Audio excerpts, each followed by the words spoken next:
Hello again there, everybody. This is going to be Golgari Midrange, League number 2. I did one of these a few months ago, but haven't revisited. But I've had a couple people ask me to take a look at this list, and a few people have been doing really well with it. This is a copy-paste list created by Jaberwocki, who in real life is Logan Nettles. And I know people like KO Diamonds also on their stream was playing this to some success. So they've kind of inspired me to also give it a shot on top of all the people who have been asking me to give it a look. So here it is. Again, just a copy paste list. Not going to go too far into the deck tech because I didn't really make any of these decisions. The one thing that I will say, at least comparing it to normal Jund, is that Jund has access to Lightning Bolt as another efficient 1 mana removal spell, but a deck like Golgari does not. So in order to supplement this, or I guess the assumption is that to supplement this, we're playing 8 1-mana hand disruption spells. So we still have 12 ways to interact on 1 mana. And then obviously Hex Drinker and Spellbomb. So we can still interact low on the curve, but just not with removal, with more proactive stuff. And then in the sideboard we've got some Grave Hate, some Sweepers, and some Spot Removal, as well as some Artifact and Enchantment Hate, and some draw twos if we play against a control deck or another mid-range deck where resources really matter. We are companioning Luris today, so I mentioned we have lots of ways to interact low on the curve. The entire deck is the low part of the curve, just playing 1s and 2s, and then we've got Mishra's Bauble to combo with the Luris as well as have the incidental impact of growing our Tarmogoyf and providing some scry value. If we, like, for example, have an option of playing a fetch land or an untapped non-fetch land, we can bauble to kind of scry or just get some more information on the top of the opponent's library prior to an Inquisition or a Thoughtseize. So lots of cool small uses, and also just a free cantrip, so pretty nice. Let's take a look at the current modern metagame, as we tend to do here. Heliod's still in first, Jund Shadow's still in second, Amulet was in third last time, still is. Tron has risen to 5th, and then obviously you can read, so here is 6th through 15, with our usual hero Jund in at 8th, Rock not here in the top 15. Let's get ahead and just start this league as I catch up with chat. This is 2/3 of Jund. That's close enough. Yeah, I'm aware April Fool's was yesterday. This is April 2nd. Yeah, no red cards can be found here. We are playing a white card though.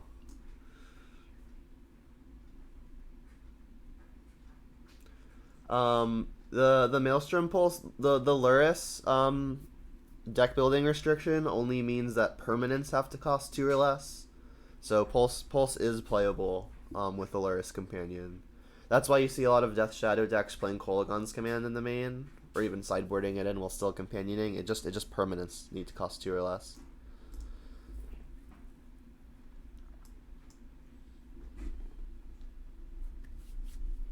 But a good thing you bring that up, because something to note is if we ever want to bring in the ley lines, we will have to not companion the Luris, because leyline is a permanent that costs more than 2.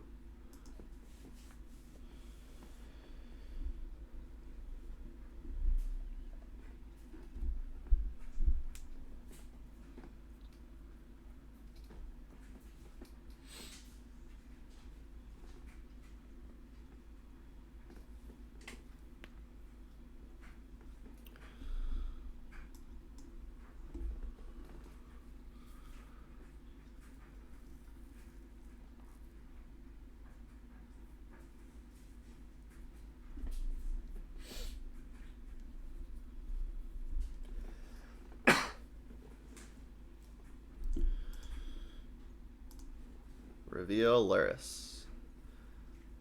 They also revealed Luris. We've got triple Tarmogoyf, Hex Drinker. This does produce green. Against Luris, threat heavy hand is probably fine, assuming they're playing Shadow. It's pretty resilient versus things like discard and removal. So it's just removal of our own that we'll have to find, assuming they're Shadow. If they're playing something like Hammer Time, this hand is much weaker. Why is Hex Drinker $30? Because it's good, I guess. Ooh, Knight of the Ebon Legion. So I'm assuming this is Shadow. There's a news. I know Doomwake yesterday on stream was playing Knights in the main deck and did pretty well. So this may be that version.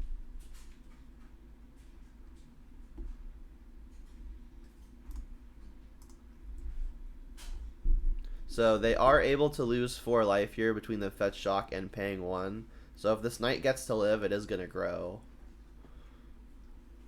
So maybe that's a reason to block. Also, adding creatures to the yard sooner rather than later may be a good way to grow the Tarmogoyf. So it gains Death Touch if you put 3 mana into it.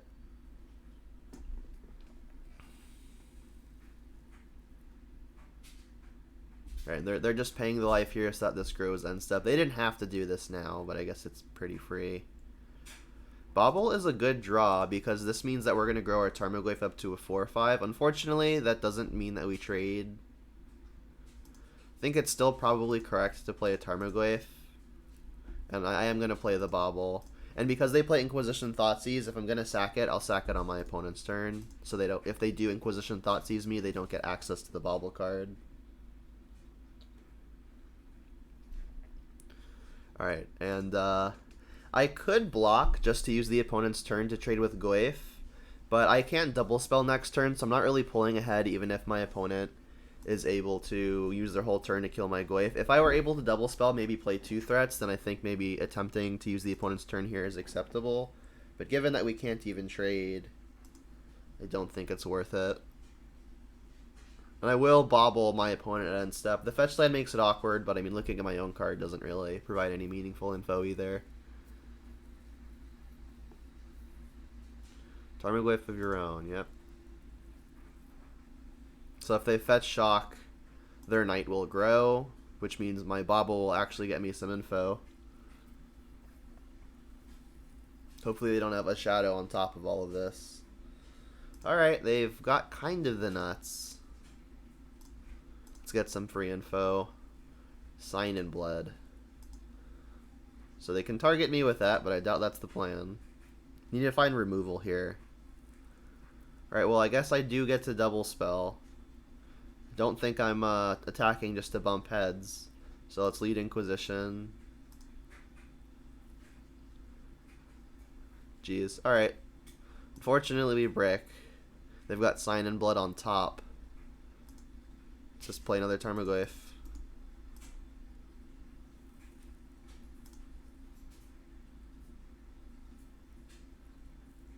So if I double block Knight, it does gain Death Touch, so they would kill both of our things.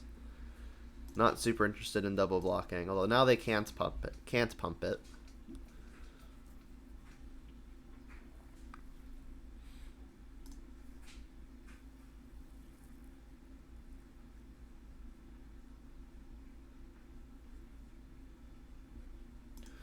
Yikes. They're doing very well here.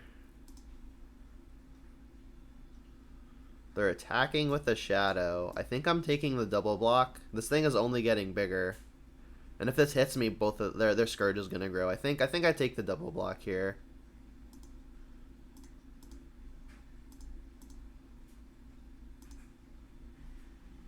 This attack kind of weird to me. I think their shadow is worth more than my Goyf. So this trade I am perfectly happy with. Unfortunately, I can't continue pulling ahead and their knight is still growing. Gonna need to find pushes and the like. This is at least okay because that means I can double spell here. They don't have a good attack with the Goyf as long as I have 2 creatures. If I shock, this is gonna grow to 5/5. But Goyfs are 5/6s. I can still just like block a Goyf on a Goyf to bump heads, kill Scourge, take 4.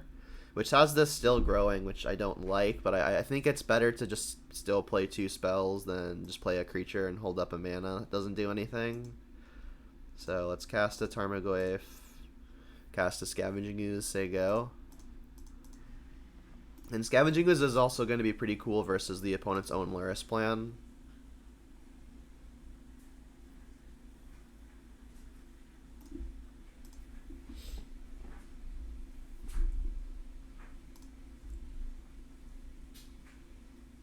If they've got a bolt to grow their Scourge, they can throw the bolt at me. That would be unfortunate. But again, I still think the shock is worth it to get 2 creatures into play. This knight is being pretty good. And I know that was a Doomwake's conclusion as well. So they can pump this up to a 7-8. So if I double block here, we don't even kill it. I think I have to take it, which unfortunately grows the Scourge. I could double block, but then I'm left with just a Scourge versus a Glyph and a Skirt.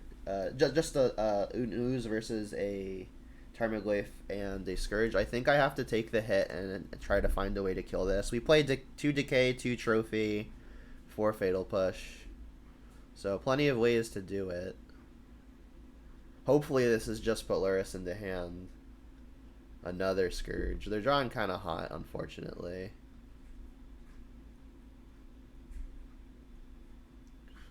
Jeez, pretty hot. So we can eat 2 things with Scavenging Ooze. That does grow. That does shrink the Scourges, which is not nothing. Do I want to eat now or later? Does it matter? They can't play Delve creatures because they are playing Lurrus. I guess the consideration is a Lightning Bolt. I mean, they're going to be able to hold the Ooze hostage anyway unless I eat 2 things now with the Bolt. So, I mean, I guess I could just eat 2 things now with the Bolt. Eat a Shadow to gain a life. And there are 4 creatures in the yard. So these Glyphs aren't really in danger of shrinking too much.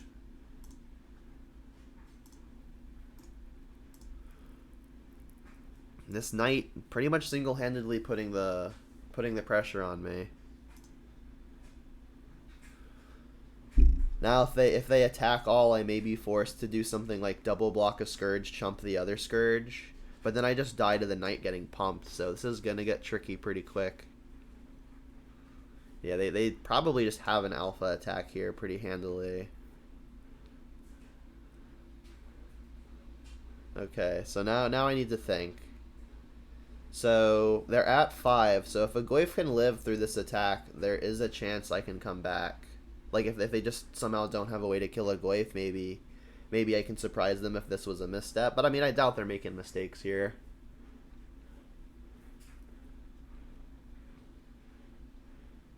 This is a lot of stuff to deal with. So right now it's looking like Glyph on Glyph, Ooze blocking, a Scourge, probably Glyph blocking a Knight. So that way, if they don't use the Knight, they at least bump heads. They drew a push. Holy moly. Can't catch a break, I guess. So now I am just dead, right?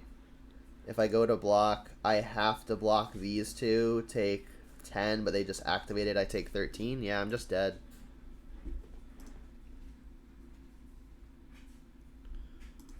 They turned to 2020s, that's funny.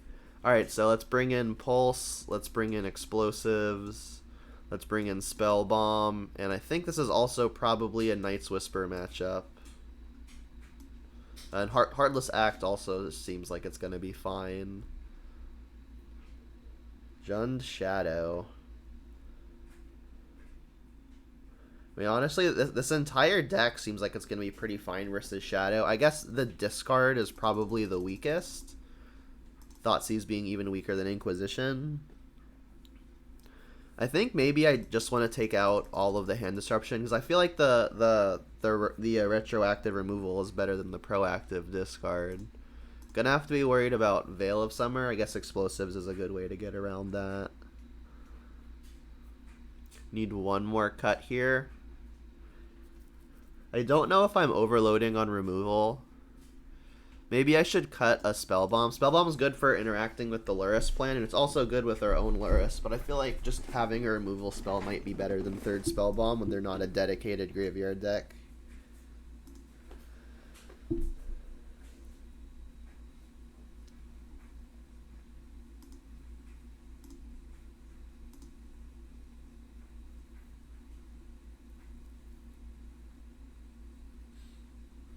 Yep, the sand seems good. Let's keep. And then I think I can just play the Pathway on green. This will probably get basic Swamp, and then I'll have 2 of each color easily.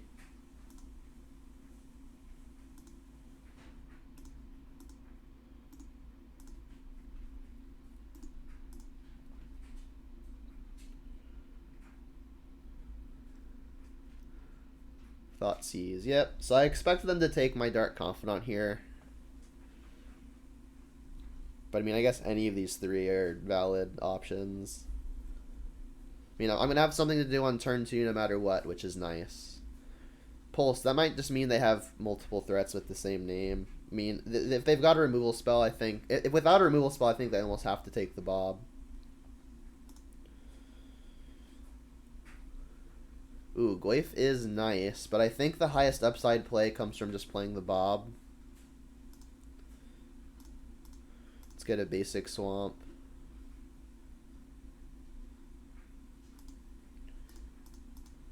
Attack for 2. I think it's probably wrong to not attack, given that they're playing Shadow. It does get awkward. But I mean, attacking seems good when I've got lots of creatures to play to maybe swarm them.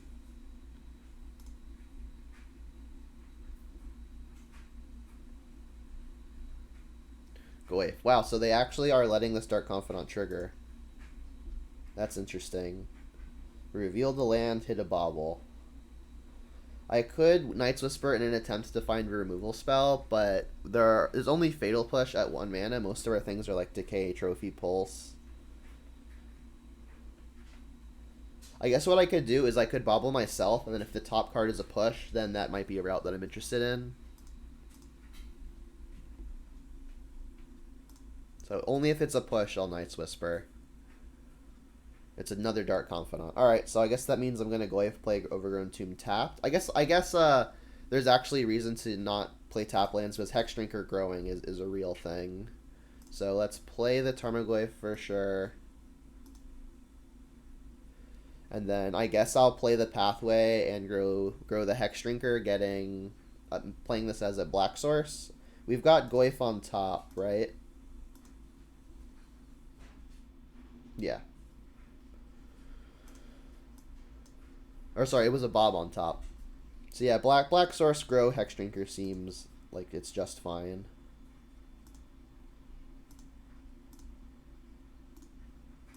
And obviously no attack here.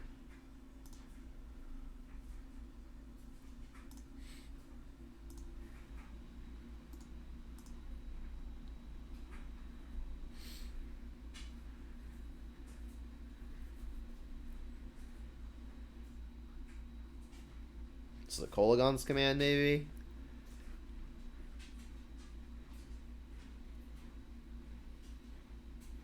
I mean, depending on what they kill, if they let the Dark Confidant...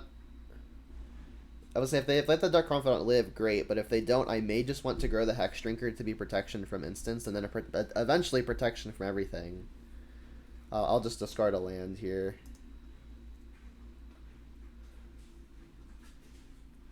And then they don't have an attack because I have a block. Forest. I mean, that just, I guess, lets me put another level on the Hexdrinker.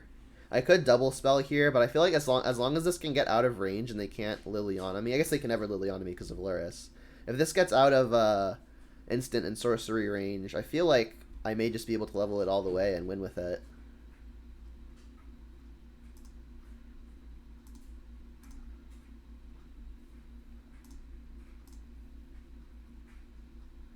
Alright, so we're officially protection from instants. So I guess I could also just play the Bob here now, right? This is already at a 4/4 with protection from instants, and getting a Bob in play seems nice. We can always, with 4 mana... I guess we need 5 mana to get it to the last mode, but I feel like getting another Bob in play is also probably just excellent.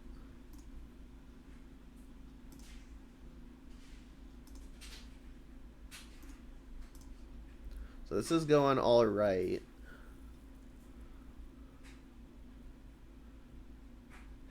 Hexdrinker. I think Hexdrinker was the deciding factor there. I don't know that they have many good ways to deal with it after it's got protection from all of their removal spells.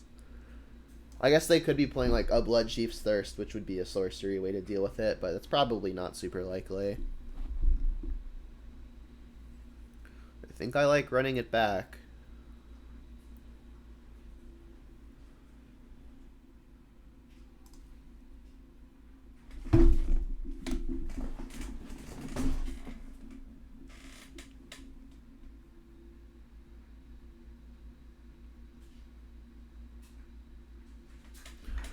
Let's reveal the Luris.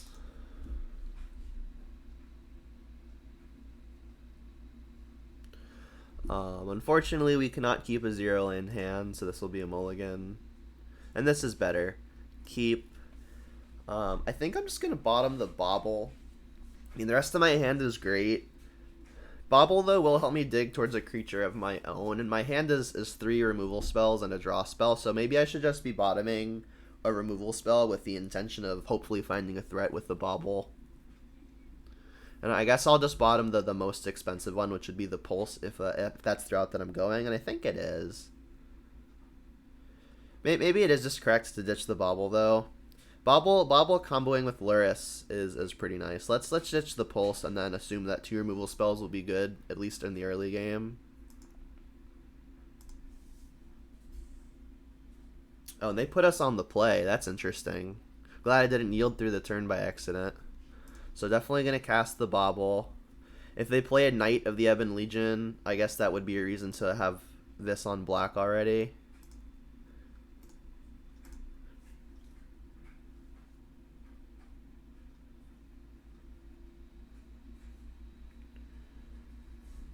They do play the Knight.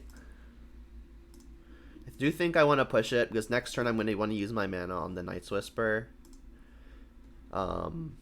Given that I already have something to do on my turn 2, do I want to still sack this Bauble? Probably, because if I find a threat, that's probably something I'm more interested in casting. So let's Mishra's Bauble you. They reveal a Kolaghan's Command. Okay. Push that.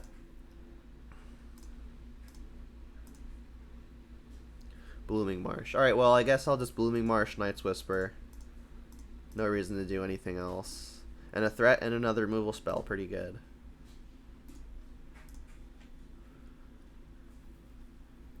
So we know that the opponent has a Kolaghan's Command in hand now.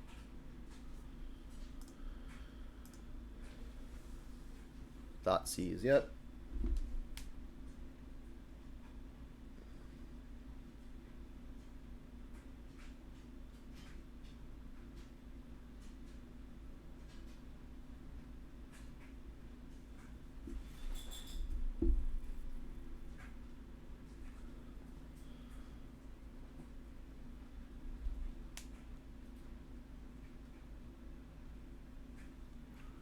Another Knight. Right, well, we can kill that. We've got an Explosives. But you'd have to use the entire turn to use the Explosives. And the Explosives also probably just better used later. I am concerned about something like Veil of Summer protecting the Knight if I don't kill it on my own turn. I guess Explosives is the good way to get around that. I could just play Forest, play an Explosives on 1, and then intend on either trophying or just popping Explosives. I still really don't want to give my opponent mana at this early stage in the game. So I think I'm going to shy away from the Assassin's Trophy play, which means that I should probably just play Explosives and Knight's Whisper, but playing Explosives and not using it immediately could open it up to this Kolaghan's Command that we know about. So I think what I'm actually going to do is just play the Forest, play the Explosives on 1, and say go.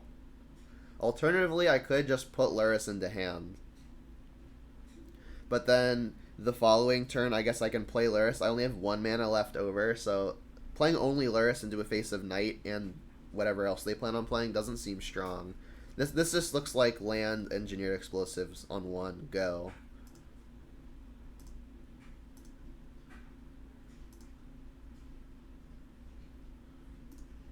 And then if they want a Kolaghan's Command to kill the Explosives, I can pop it, which again was the reason why I didn't just play this on 1 in Knight's Whisper. I'll take the 2 because this will prevent the opponent from playing more 1-drops this turn.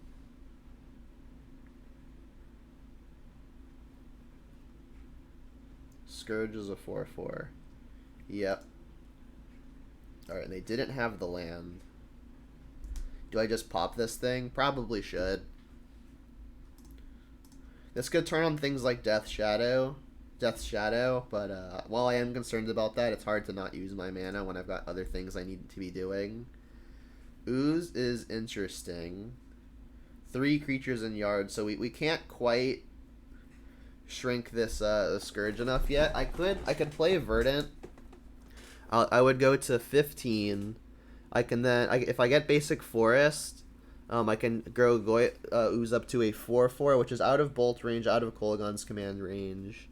And while it's a 4/4, I guess I'm going to be at lose 1, gain 2. So I'll be at 17, which means Scourge will be a 3/3. So my 4/4 would outsize the Scourge. They could, however, just Kolaghan's command me to grow the Scourge, which doesn't seem like something I want to get blown out by. And I don't think I want to play the Skoos on 2 and then not eat something, because then the Kolaghan's command kills it. So the opponent's missing lands. I really don't want to be trophying this thing, but I also don't want to wait and let them Veil of Summer me when that's easily something they could have. So I think what I'm going to do here is I'm going to lead on Night's Whisper, which would grow the Scourge, and then if I don't find something interesting, like a push or a decay, I'll then trophy the Scourge. And then, do I want to get green for the Scavenging Ooze to eat a lot of things the turn it comes in? Probably. I guess I could just Night's Whisper first. Sure. Alright, and I did find a decay. That's big. I don't have to trophy their Scourge now and give them the land that they're so desperately digging for. I could just play the Goyf, but their Scourge is going to outgrow it. So I think I will just get green now. I do need multiple black sources if I want to like Luris and play a black spell in the same turn, but I've got lots and lots of green requirements, so I think basic Forest is probably just good.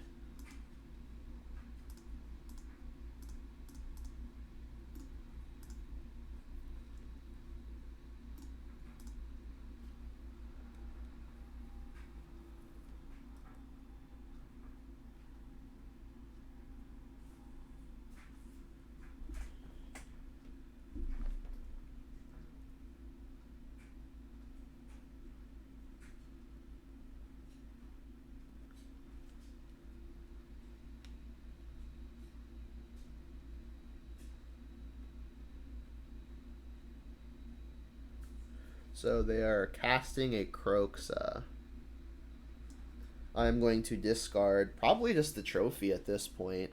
Issue with that is it leaves me weak to killing Luris, but I do have the Ooze to deal with Luris and with this Kroxa, so I'm definitely not ditching Ooze. So then it's a matter of, do I want to Goyf or a trophy? I guess I actually just want the extra threat, because threats are how I win as opposed to just fending off an onslaught. So let's ditch the removal. Also the thing that is the most susceptible to a Veil. Just keep the 2 threats.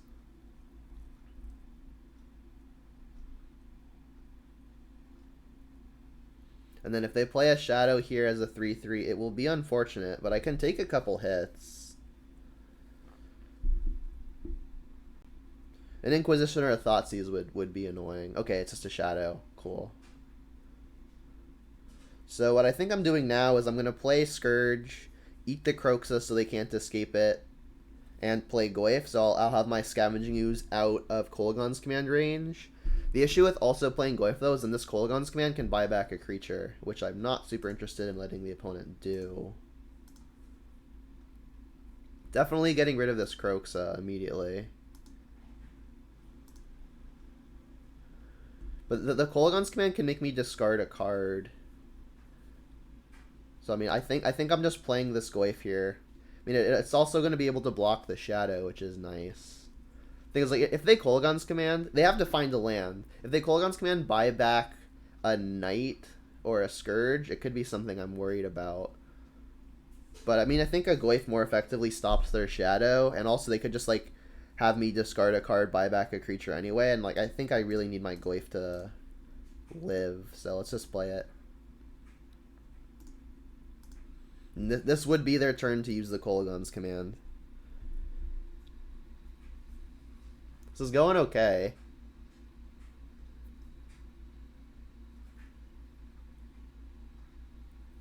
And obviously I'll be sad if they have like a bolt or a push, which they could easily have.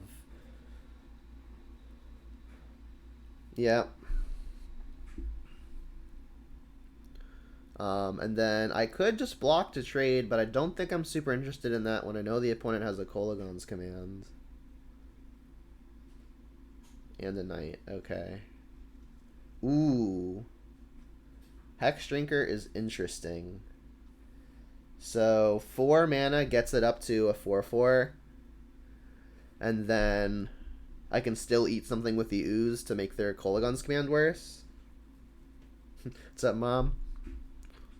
I think I'm just going to Hexdrinker and level it up to a 4/4. And then on the following turn, I can make it a 6/6 protection from everything. And then this lets me hold up the Scavenging Ooze activation for whatever they want to use Kolaghan's Command on. If they've got another push... Actually, we know they don't have a push. We know their last card is Kolaghan's Command. Unless I've tracked it incorrectly somehow.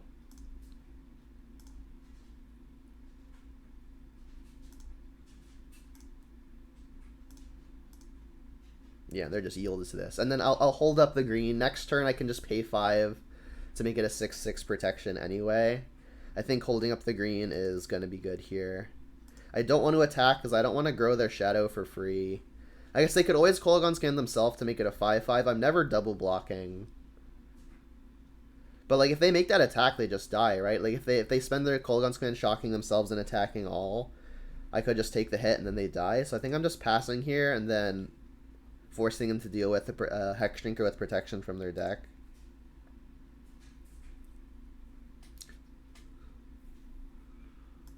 What are we cooking, JDX? We're cooking some shadows.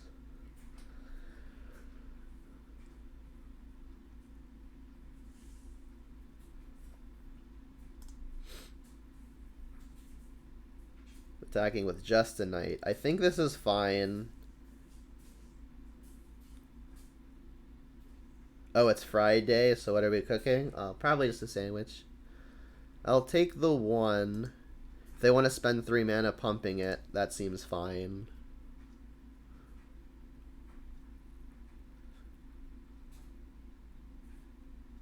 I'm frying a sandwich? No.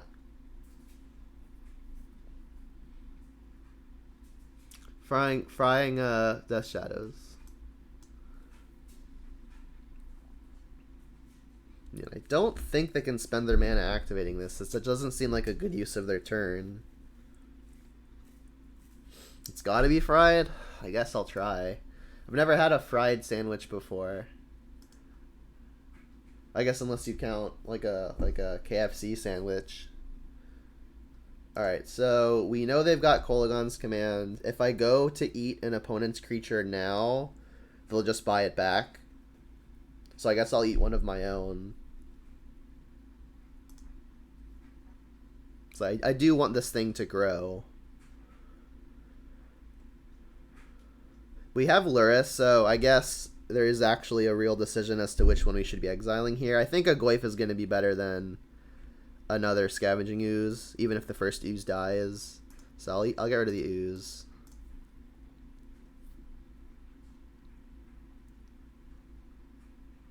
I think getting this counter as opposed to forcing the Kolaghan's Command is probably bigger game.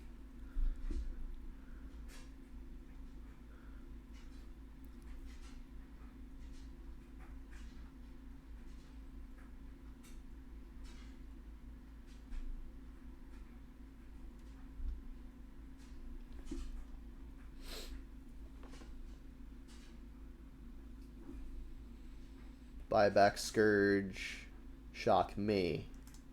Interesting.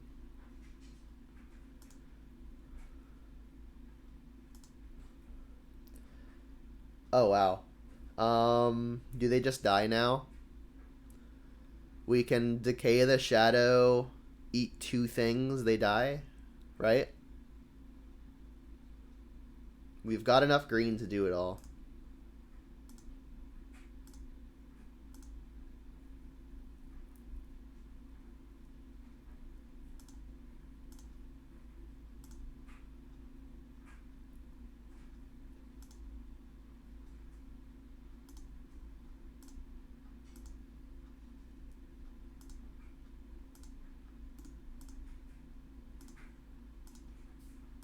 Game. Nice.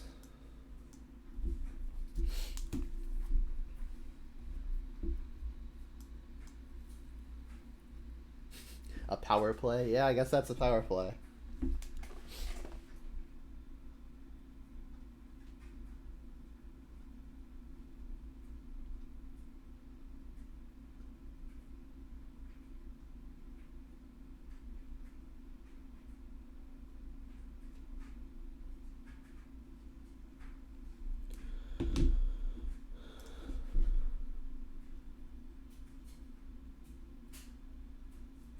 Yeah, I agree. Nostalgia. That cooldowns command was pretty strange. Like I think they would have wanted to shock themselves just to grow the shadow out of the hex drinker range, but that's not even good either. Because like you said, I just grow the hex drinker.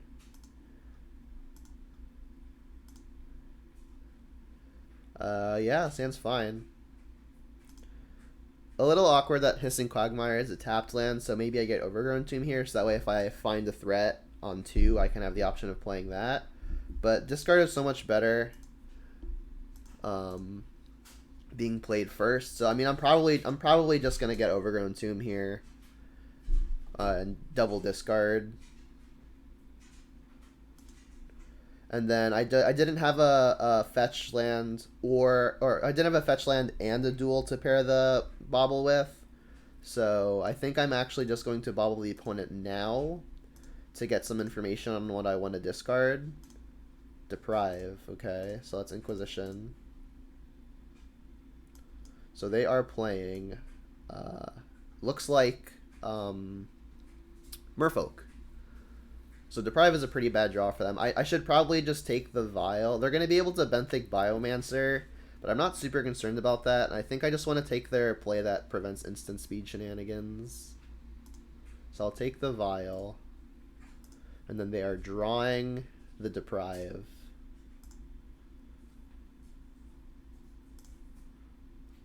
Ooze, cool.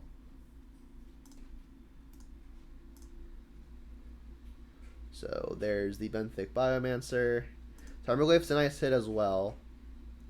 I think I actually do want to get the threat down now. I mean, if I play the threat, they could also just copy it, which is funny. So maybe I should just cast a discard spell now. But I don't have another good play. So maybe it's just Scavenging Ooze now, because if they copy the Scavenging Ooze, I'm not super worried about that. And if they attack, I will just block. I'm happy trading here, I think, given that I don't have any other removal spells. So I think this is going to be Ooze go. And then next turn, maybe I play Tarmogoyf or discard. Because like if I discard now, what am I even taking? If I wait till next turn, they'll have Deprive available, but that might just be fine. We know their hand, so if I'm discarding now, I'm taking the Image. That might actually seem correct, because on the following turn, I can play a threat and play the other discard spell, because this is a tap land, right? So that's Inquisition. And then play Hissing Quagmire. And then I'm just going to take the additional threat. My hand is pretty removal light. And I don't want to get run over.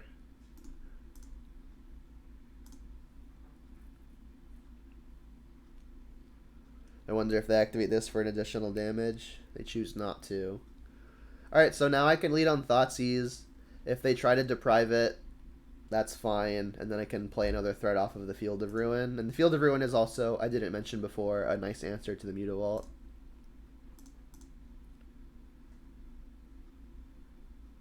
So they've got Deprive and another Vial. Alright, well I guess I'll take the Deprive so that way my threat gets to stick. And then the Field of Ruin does it painlessly. So let's play the Goyf simply because it's bigger.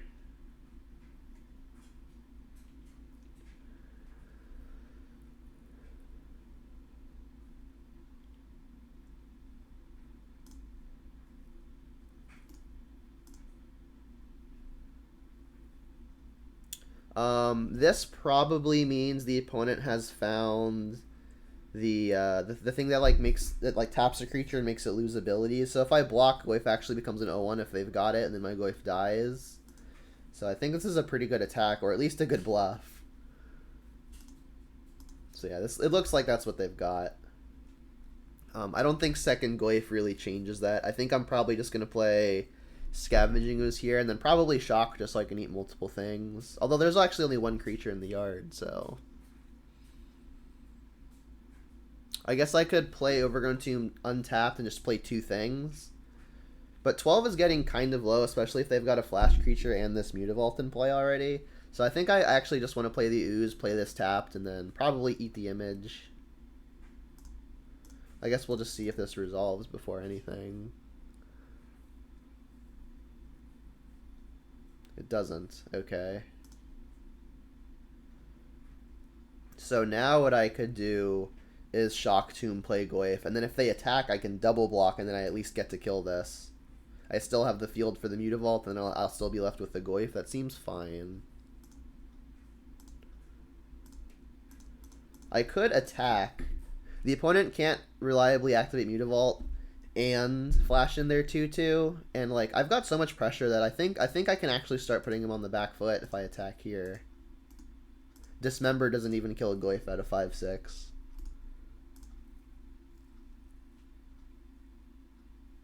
Yeah, I'll take this hit.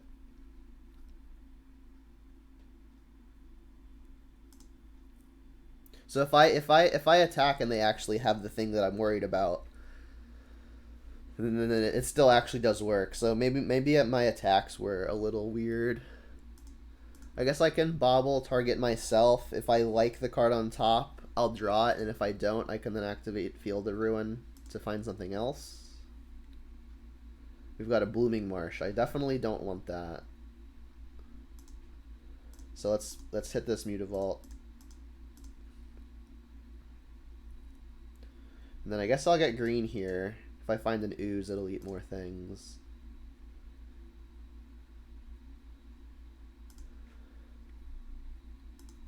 And then I really don't want to get got by the flash creature. So I'll plan on double blocking next turn. I guess that could clear the way. I mean, they'll flash it in response is the issue.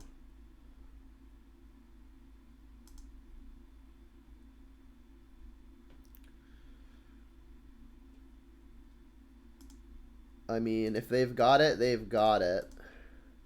They can't stop the abilities on both of my creatures. It would still work because they can flash it in after the fact and just target the one that's already got 3 damage on it. I mean, my Goyf is blocking their stuff pretty well. I just want to avoid something like a Spreading Seas. I need to find removal. More lands, not quite removal. I guess I do have Lurrus to put into hand. I usually am pretty good at forgetting it, but this is probably the good window to do it. Play my land. Say go. So this is a big turn where I want the opponent to brick. So I think Spreading Seas is about the worst case. Another Merfolk Trickster would be bad as well. They didn't have it. That's big news. I guess Deprive is also something worried about. They've already cast 2. I don't know how many they could possibly be playing. So if this resolves, I'll recast the Tarmogoyf. Just because it's huge. And then does that mean I can start attacking? Probably should. If they had another Trickster, I think they would have attacked. Although maybe not. No, yeah, if they had a Trickster, they would have attacked. So let's attack. I don't think they've got a good block. More than likely, it's just a land or something in their hand.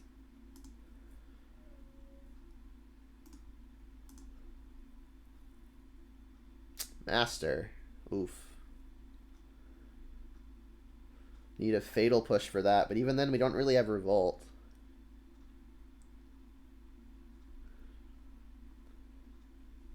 I guess here I get to recast a Scavenging Ooze and cast a Tarmogoyf. My attacks don't look good.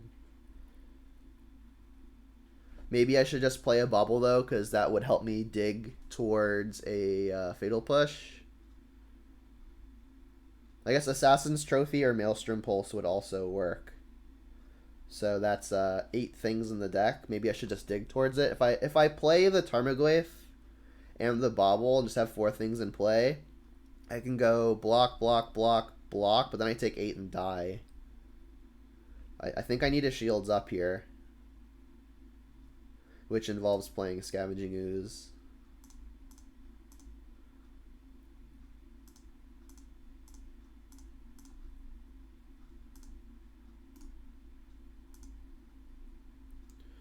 And then I will just die to something like a Spreading Seas to give all these things unblockable. Adept revealing a master, jeez. Yeah, I'm aware this has lifelink, but I mean, if I'm forced to make a block that has me just dying, I would count that as just dying, you know. So this makes, I guess, another master. I mean, a pulse would still be great. I can't target that one though, to note, because then this would sack. All right, so I need ideally to find a pulse here.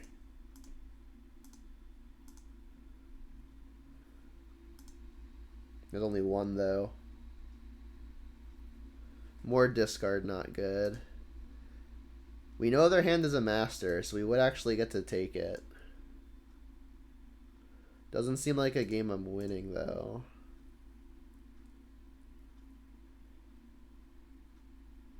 I guess I don't have a way to draw a card now, so I should just get info on their deck. It's just a land. Okay, so I guess I'll take the master out of their hand.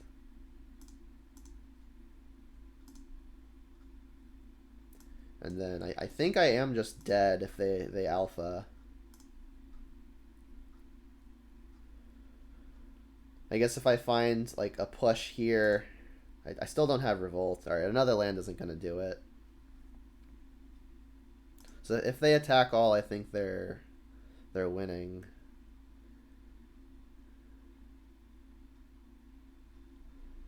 There are 2 creatures in the yard, so they have 12 things attacking. I can block 5, which means 7 get through. 7 times 3 is 21. I can't even gain enough life. I can gain 5, go to an effective 14, but 21 is greater than 14, so we just die. I guess I could block with this too, but I'm still just dead. That's a game I thought we were winning, but they drew back-to-back masters, which was enough. Let's bring in explosives. I don't think I'm bringing in Unravel just for like Aether Vial. Let's bring another Pulse. I think it's just these 4. I can take out the Spell Bomb for sure. Hexdrinker does not seem that strong. Inquisitions and Thoughtseizes are such bad draws in the late game, like we saw. I think maybe I just want to cut a couple of those when they're not really doing anything unfair. Thoughtseize takes Master. I think that's about the only difference between Inquisition or Thoughtseize. I still think that makes me wanting to discard, to take out the Thoughtseizes first. And then maybe I just take out another one because they are so bad late. Having one on turn 1 is fine. But I think removal again is probably just going to be better. Still companioning Luris, obviously. What is Heartless Act for? I think it's just another removal spell. This is a copy-pasted list from Jaberwocki, Logan, Nettles. So I just didn't change anything from what they had done. Oof. Alright, so we have nothing to do on 1, but we did take out Inquisitions, or sorry, Thoughtseizes, so. We've got Dark Confidant, we've got a removal spell. So this is really, really close, but I think I'm going to need to mulligan for something a little lower to the ground. We've got 1 land, but double bobble, and we've got an Inquisition. I think I'm keeping this. Probably bottoming the Ooze.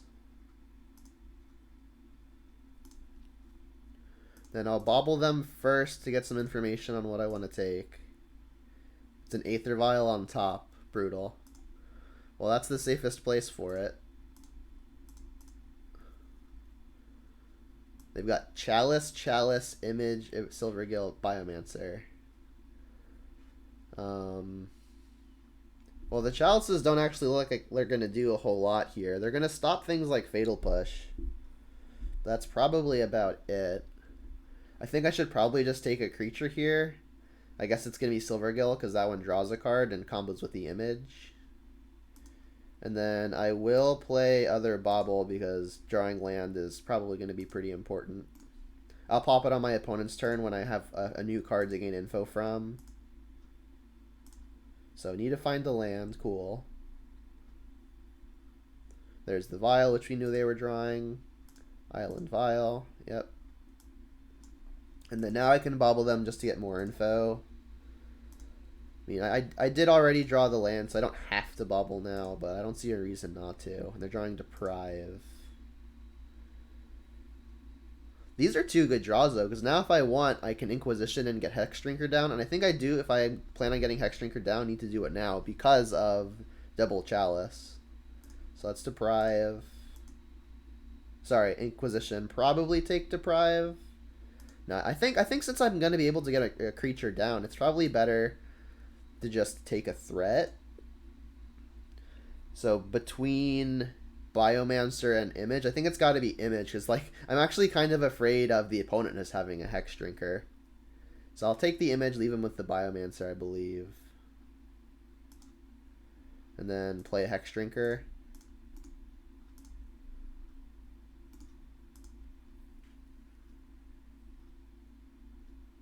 Yeah, Murderous Cut is kind of a non-bow, I feel like, with Luris. Because you have to delve, right?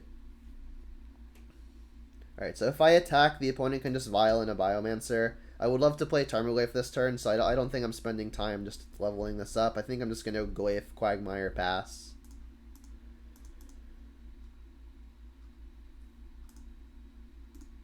This is going okay.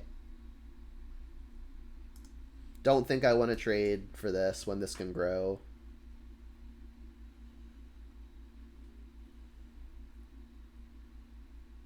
I guess Chalice is actually probably pretty fine versus this deck when pretty much everything costs either 1 or 2.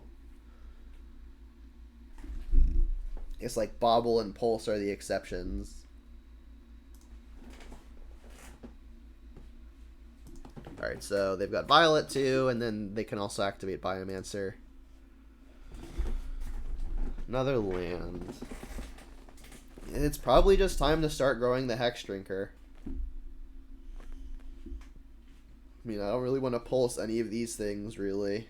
I guess this was used already, and this was used already, so they've got Chalice and 2 unknowns. Yeah, I mean, I think I'm just going to start growing this thing.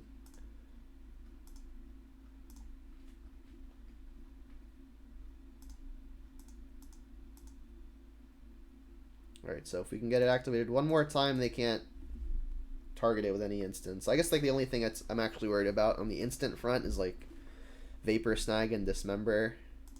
Let's just pass. It could attack as a 4/4.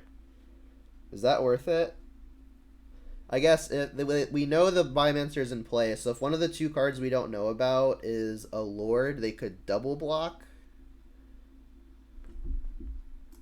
I don't think they have the Merfolk Trickster, because they might have just attacked if they had the Trickster last turn. That would have been a giveaway though.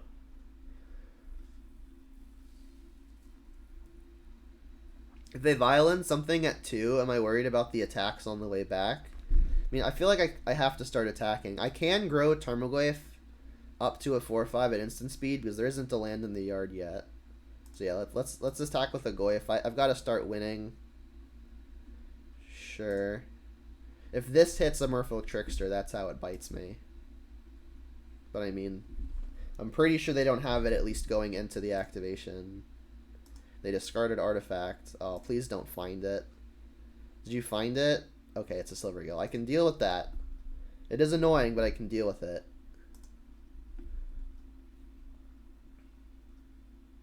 Hopefully they double block. Not seeing the land in play. Alright, I mean, I think I still should probably just sack it now to deal an extra point of damage. It's not doing much else, and then sacking it now also means I can continue leveling up the Hexdrinker. I guess we'll get Swamp, so if I like put Luris into hand, I could play a black spell out of my yard, but that's unlikely. I think maybe I actually want to just get green to make Scavenging Ooze good. No, I'm going to get Swamp, because if the Hissing Quagmire dies, I'm going to want a second black source. Alright, so take your 4. Grow this again. And now next turn we can fully level up the Hex Shrinker if we want.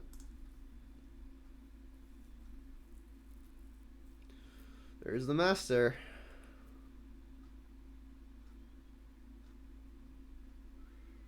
Don't think they've got an attack yet. Yeah, they don't. Bob is interesting. I think now I probably just want to grow the Hex Shrinker all the way. I could pulse one of their things. The sooner I can do it, the better, because they may have access to more deprives. But I mean, I don't think that's better than just doing the thing we know will be good, which is grow the Hex Shrinker. And we've actually got a pretty decent attack. If I grow up the Hex Shrinker, like if I grow the Hex Shrinker all the way and I attack both, what happens? They can double block these two, which I guess would be bad, right? Because then we only get to kill one of the two. So no real good attack on the Goyf. I think Pulse might be better saved for later. So I think I'm probably just leveling up the Hex Shrinker all the way.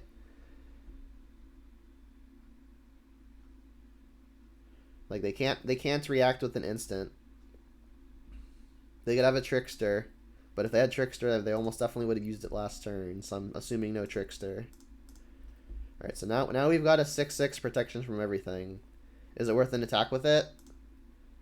They don't have a good attack of their own, because I would get to block something. So I think I'm going to attack, because then maybe with Pulse, next turn I can open up a lethal attack. Get a little mini Progenitus here.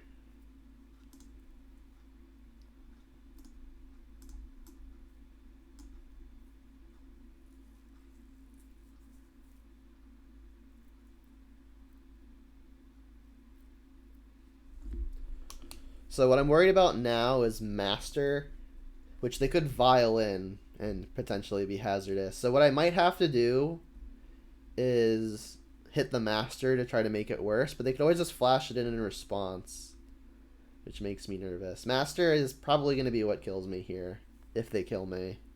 They put the Vial up to 4, so like I'm assuming they've got it.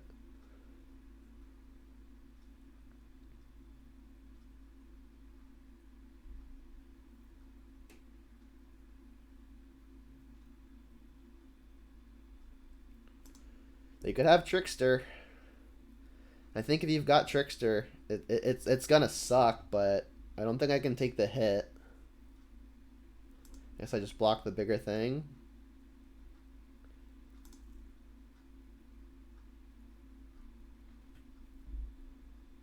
Yep. I mean, them doing this now means I get to pulse the Master.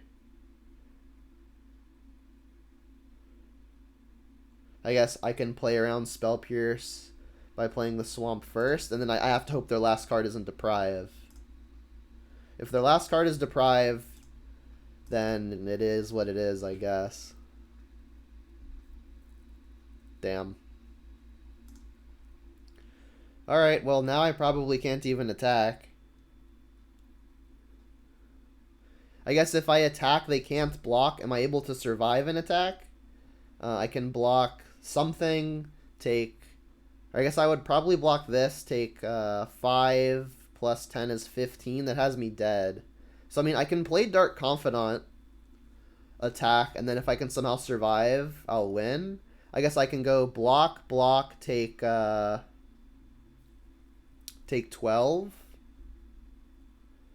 If they play another Lord, that messes me up, though, right? Because, like, this would get... all these would get pumped. I would go block, biggest thing would be 4.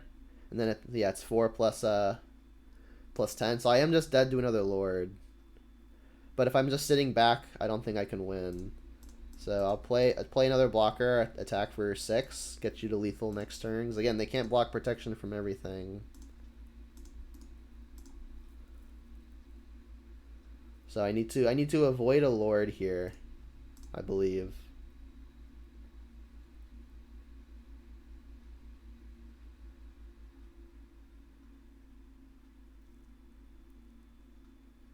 That works too, right? Yeah, because I block the biggest thing and still just take lethal. Yeah, I mean they kind of had it all at every situation where they needed it, but I mean that's what the cards are in the deck for, right?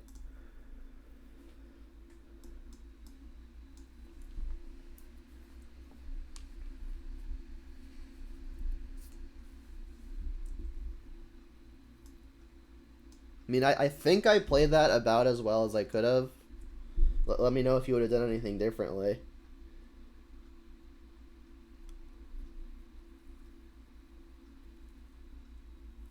Like there was I think one attack which was questionable on the turn where I was worried about the Trickster and then read that they didn't have it. And they didn't have it, but they ended up finding it like on the next turn. Let's go first. We're playing against the Batman. We are going first. We rolled a 2, and they rolled a 1. I think on the play this is probably keepable because we can interact on our second turn if we feel it's necessary, but otherwise we just play a Bob. This will get Overgrown Tomb.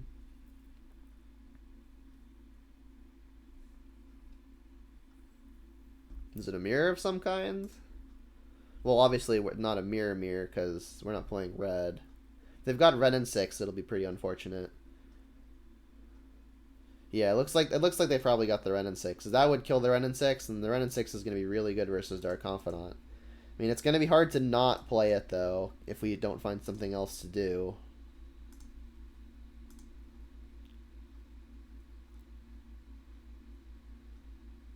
So I would love to find something else to do.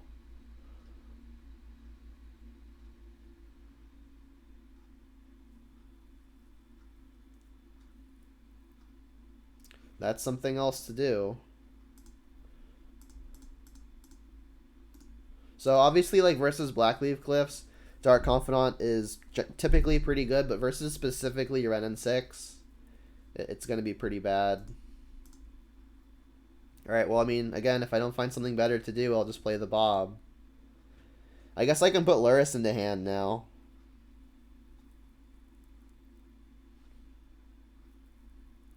I think I will, because then next turn, maybe I can just go like Bob, Bob. They can't kill them both. And then if they minus the Ren and 6, other Bob can kill the Ren and 6. So it's not really the pulling ahead play, but I think versus Jund, all of my resources matter. And this makes it so that none of my resources die for nothing.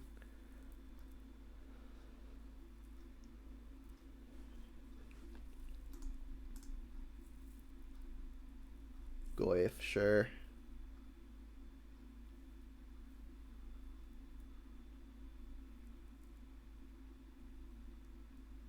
Alright, so they don't have a bolt or a push, probably.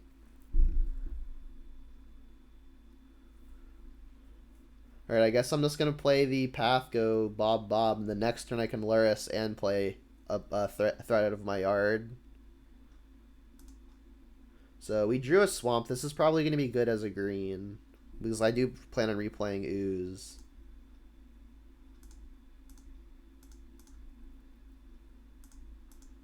Then if they can kill both of these, I'll be sad. Bloodbraid would also be bad for me here.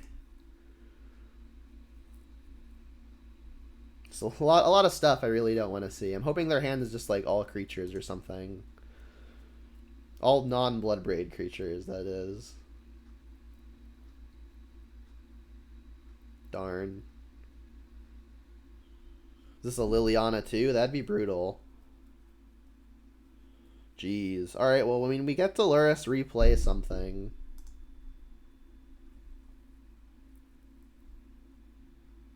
Push is good. I think what I'm going to do is still just Luris, play a creature, which uses all of my mana, and then I'll plan on discarding a card to the Liliana and then pushing and trying to attack to kill the Liliana. So, Swamp, play Luris. And then, I guess between Dark Confidant and Scavenging Ooze, assuming my Luris doesn't live, which am I going to want to be left over with? Probably the Bob. I'm going to need to find more resources. The Bob is weaker to if they find exactly Ren and 6, though. And, like, Ooze is going to be fine. I think I'm going to cast the... It's still probably better to cast the Bob. It's only Ren and 6 that really punishes. So I'm going to hope that they don't find that.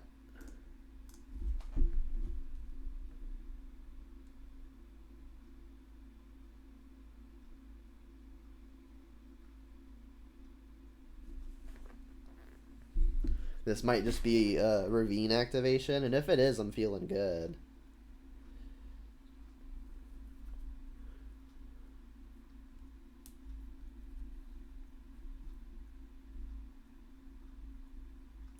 Found the Bloodbraid. They didn't Bloodbraid last turn. Maybe they were just putting a priority on killing a Bob, but I mean, this is fine. I think I'm just taking it. Luris does have lifelink. They've already played a land here. Like, I get to push the Gwaif, kill the Liliana with attacks, and have a Bob going. This all seems pretty good for me. Again, there's one card in my whole deck that costs 3 mana. Everything else is 2 or less. Revealed a Quagmire. I can even Inquisition to take the last thing. So I can Inquisition, push, and still have mana available to play a creature out of my yard. This all seems quite good. So let's Inquisition first. We hit an Ooze, cool. We can then cast the Fatal Push, targeting the Tarmogoyf. Play my land. Play my own Scavenging Ooze, leaving up a green. We can then kill the Liliana, and then hit the opponent with 3 lifelink.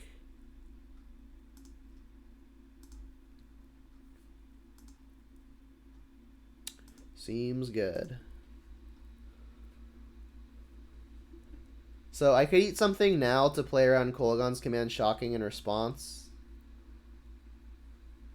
Ravine, that's fine. I'm just going to take the hit again. I mean, I can start blocking pretty much whenever I want. I'm going to go to 5 here, then up to 6 after eating something.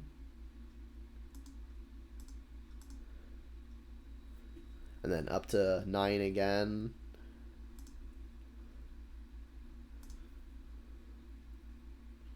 Thoughtseize. That's probably not something I'm casting. Don't think I'm playing another Bob. So I guess I'm attacking here. I've got Hissing Quagmire also to just like block the Ravine, which feels like it's got to be good. How do I lose this game? If they Bloodbraid and hit like a Bolt or something, and I don't gain enough life. I mean, if Bloodbraid into Bolt, I still live because Luris is gaining me 3 here. I feel like very, very ahead. I'm just trying to figure out how I could possibly lose to avoid that. I guess if they find a fetch land... If they find a land, activate Ravine, kill a blocker, like the Quagmire is likely to block. If they can kill that, their thing hits me for 6, but I'm going to be at 8. So I would die if I flip a 2, but then not even then, because Scavenging Ooze can eat something in response to the trigger. As long as it can eat 2 things, and there are 2 things in the yard.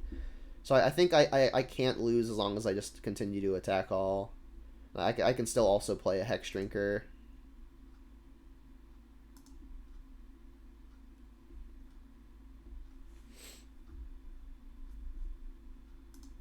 Don't think I'm going to play a second Bob. Is there any reason to eat anything now? Just to deal an extra point? We're hitting for 8 currently. I can make it 9. I mean, it seems fairly free to do so.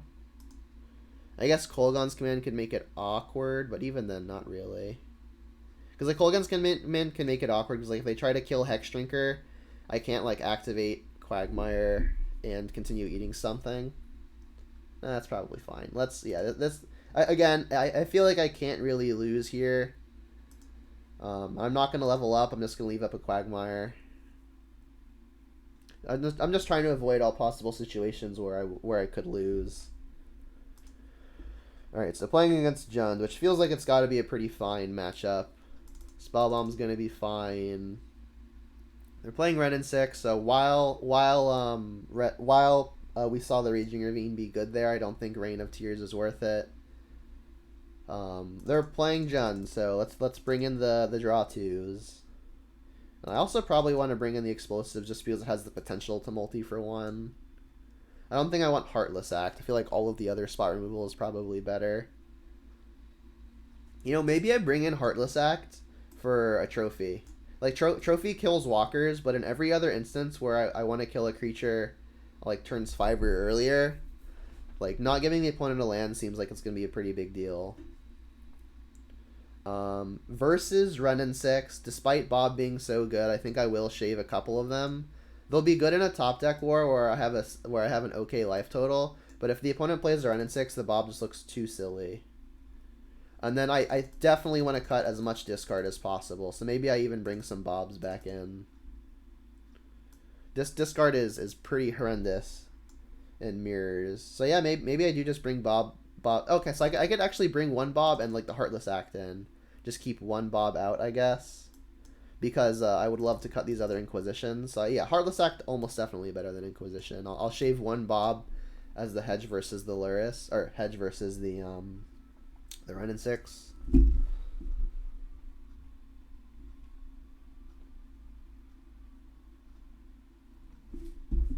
Reveal Luris. Yeah, we've got a keeper. Again, gonna hope they don't have the Renin 6. We don't have Inquisitions or Thoughtseizes in the deck to maybe clear the way. But, I mean, we've got other good stuff to do, so should be fine.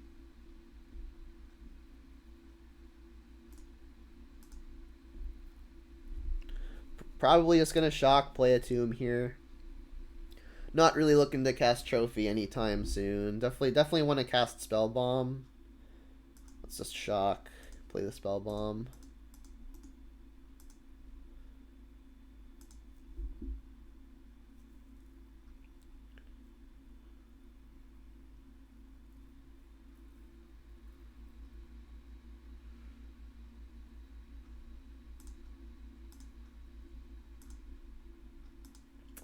There's actual nothing to be gained from popping this on an empty yard, so I guess we can counter their Abrupt Decay. Got him. This might mean they've got like a Croxa and they'd rather fill their yard sooner rather than later and have it be uninterrupted. But that feels like a pretty good exchange for me. Maybe they also have like a Renin 6 and that could snipe a land, but I wouldn't be super concerned about that unless they have like no other lands, right? And they also played Swamp, which doesn't cast a Renin 6. Given that they played Swamp, that makes me feel a little bit more comfortable to play Bob. Okay, and I think I have to reserve the fetch land for maybe comboing to Revolt, so I'll shock again, play a Bob. They could have a Liliana, which would be bad. But that's gonna be good versus no matter what creature I play here. And I've got 2 Bobs, so I think I'll just play the redundant thing.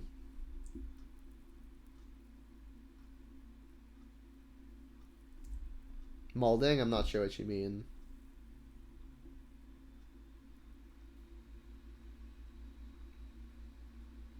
Goyf. Wow, so Dark Confidant is actually gonna get to trigger. That feels like big game.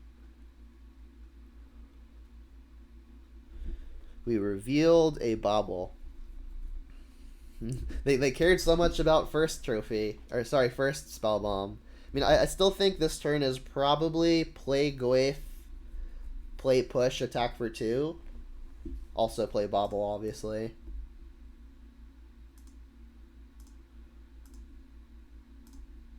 Doubt they're playing Veil of Summer. Also, I just want to attack. My hand's got a pretty significant black mana requirement, so I think getting Swamp here probably correct.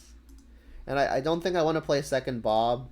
While getting access to like infinite cards seems like a good idea, I don't want to get blown out by something like a Plague Engineer or a Maelstrom Pulse. And then if they're playing discard, I'm going to want to be popping this on my opponent's turn. So that way if they do cast a discard spell, they don't have access to the extra card. Oh, that they'd be mad. I mean, popping it in response or not popping it does like actual nothing in this case, right? Because both graveyards were empty.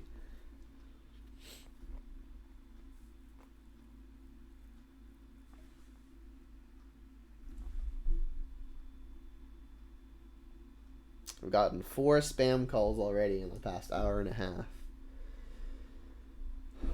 They all leave 4-second voicemails with nothing on them. Ooze, that is fine. I guess they can eat my Spell Bomb or my Bobble and start making my Lurises awkward. So maybe I just don't pop the Bobble here, because I may want this Bobble to actually be able to combo with my Luris. So I mean they get to eat the Spell Bomb, but Bobble is actually probably fine to not sacrifice. I've got stuff to use all my mana on next turn anyway. And like I could at this stage trophy the thing, but again, trophy not looking good here because the opponent is missing lands, and giving them their 4th land to be able to hit their Blood Braids or even just start double spelling seems like it's going to be pretty bad. I think I'm just going to untap, see if I can find like a spot removal spell. I am looking at 2 cards now, so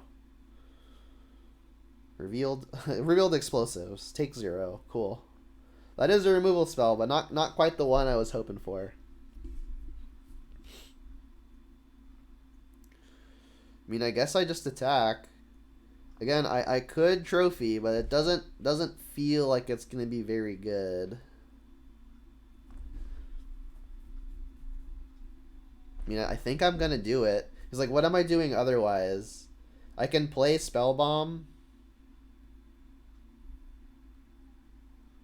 Yeah, I agree, Mark. Like, I say it endlessly. Like, I really dislike trophy as a card. Like, being a catch-all, like, is nice, don't get me wrong. But the drawback is huge, and I think every time we've had it so far, like we've seen the drawback. Like I would love to get their thing out of the way, but I also just really don't want to give them the land. I mean, that said, I mean I do still think I want to use it here. I won't be able to answer a Planeswalker or something like that, but I mean I've got plenty of creatures to go around the Planeswalker, so I mean I guess I will just kill this now, play a Spell Bomb. Like they can eat something on the way out, sure. Don't want to play explosives on 2 to open it to Kolgun's command. Also, our 2 things cost 2. They're eating Goyf. Yeah, I guess they figure I've got Spell Bomb to combo with Luris anyway, so not really a real reason to eat the Spell Bomb. Disliking Trophy, Ghost Quarter, and Path is a prereq for playing Black-Green. Yeah, that's funny, and I feel at least a little true. Alright, so now I'll attack, and then second main I'll play next Spell Bomb.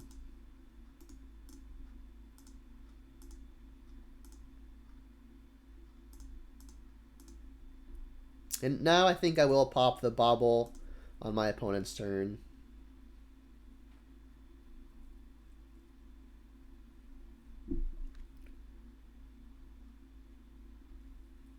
There's the Bloodbraid that we gave the opponent the lands for.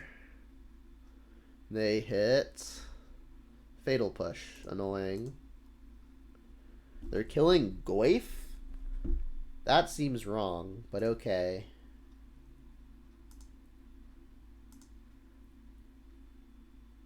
They're just going to try to race me, I guess. I mean, that could be a race that they are able to win. Let's pop the Spell Bomb. Or, sorry, the Bobble. They've got Liliana on top. That is something good to know about. Hexdrinker is cool. You revealed some lands. Cool. So Field of Ruin is actually a pretty decent way to deal with the Ravine, right? Unfortunately, we know that the opponent's got a Liliana coming down the line. What I could do is I could just cast Hexdrinker, level it up immediately to a 4/4. I won't be able to block though, right? Because they're actually missing Black Source, so maybe they can't Liliana. We do know it's the top card, right? And they missed the land, so they actually can't just Liliana. They just can't Liliana next turn, right? That said, if I'm gonna play Hexdrinker, I do think I want to get it to a 4/4, because then Liliana and Pulse are probably their only 2 ways to get rid of it. And if I can level it up the next turn, that also seems great. I mean, alternatively, I could just play Field of Ruin, pop the Ravine, play a Scavenging Ooze. Can I build a Sultai deck? I am interested in doing that, which I may be doing it in the near future. So, with the assumption that they can't cast Liliana on their next turn, my options are have a board of Hexdrinker on 4, and a Bob, have a board of Bob, Hexdrinker, Scavenging Ooze, or have a board of Bob, and then one of the other 2 things. There are 2 creatures in the yard, so I could actually just play Scavenging Ooze and level it up by eating 2 things, which would also let me hold up Spell Bomb. And it also gets it out of bolt range. I don't think they've got another push, because they almost definitely would have used it by now. Same can be said about Ren and 6. So I think I actually just like playing the Ooze, eating a couple things, holding up Spell Bomb. So I will get Basic Forest here.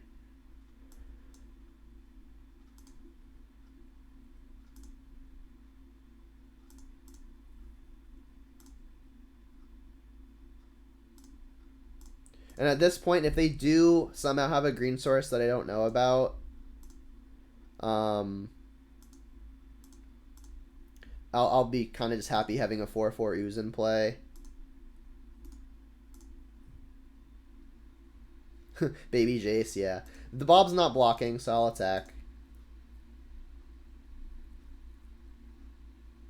Ritual of Soot because it combos with Tasigur? That's funny.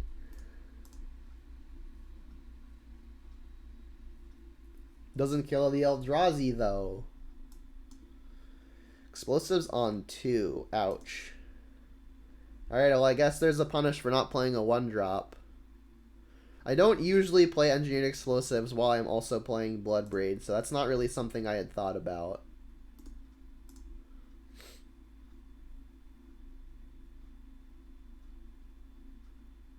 Another Goyf is good, though.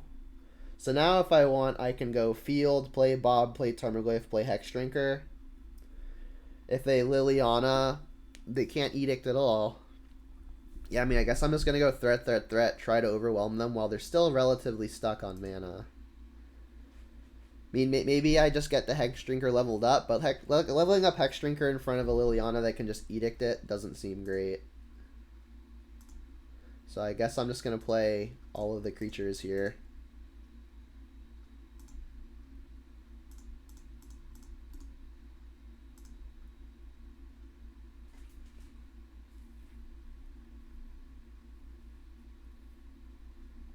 There's the lands. Alright, so this shock could just mean they're looking to Liliana Edict, get it into play.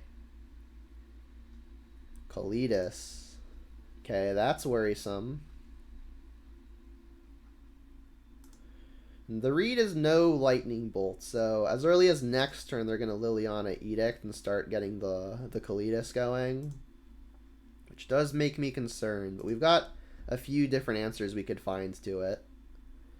And Explosives is not one of them. Unfortunately, we cannot make more than 2 colors of mana. I could just lead on Sacrifice Spell Bomb, see if that finds me something. Again, no read on... I don't think they've got Lightning Bolt. So I think an attack with the Tarmogoyf and the Hexdrinker, both probably good. Assuming this is leveled up. Let's just lead here.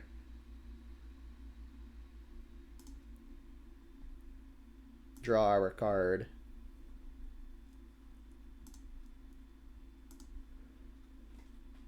Darn. I guess we get to cast the Bauble. What's the green for? I'm not sure what you mean. It's a black-green deck. You mean like why did I fetch green? I didn't fetch green recently, did I? So it costs 4 to level this up. I guess I should just level it up.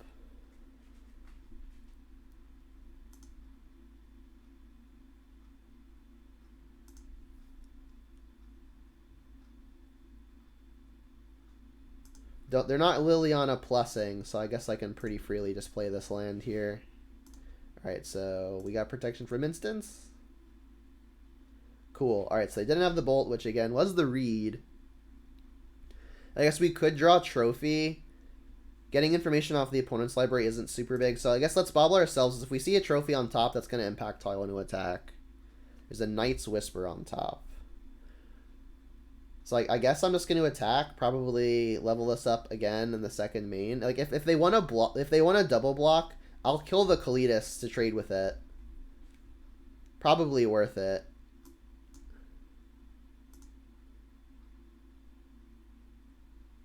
So let's attack attack with the Hexdrinker. If they want to block to trade the Kalidas, that's probably fine.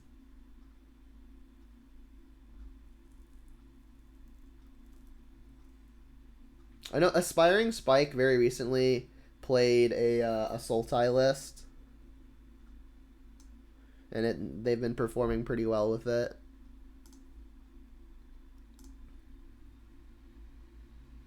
Alright, so we got to kill the Cletus. They still get the zombie, obviously. But I mean, I guess now we just say go. I could play explosives on 0 just as a way to kill this zombie. That doesn't seem like something I'm super interested in, though, so let's just pass. Draw my card off of the bauble.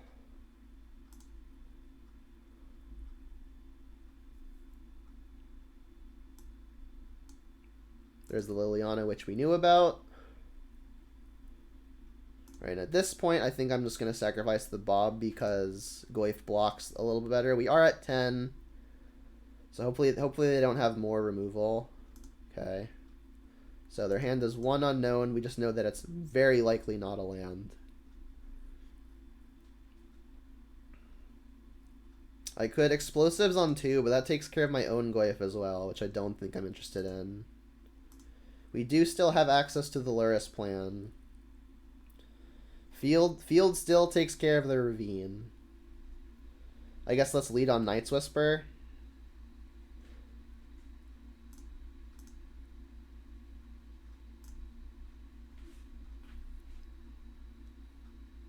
Draw 2, lose 2.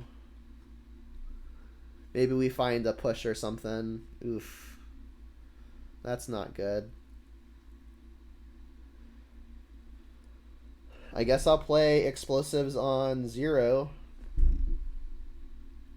Plan on fielding the Raging Ravine. Like, I am at 8, so anytime they can connect, I'm concerned. And then I can play the Blooming Marsh here. I can still field the Ruin and pop the Spell Bomb. Or, sorry, pop the explosives.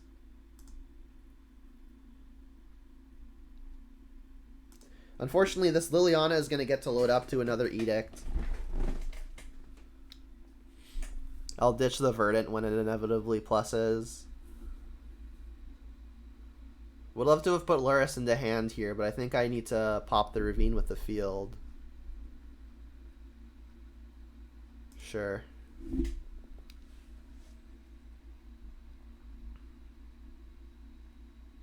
Croxa. Oh. Alright, well, I guess I have to ditch a land. Between the two, it's going to be the Verdant. Then they can plus Liliana, make me discard my other card.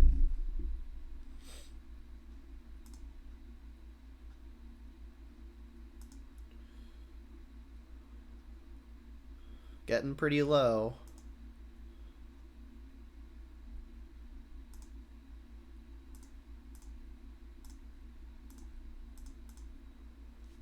I guess I'll pop the explosives. It's not doing much more than killing this zombie.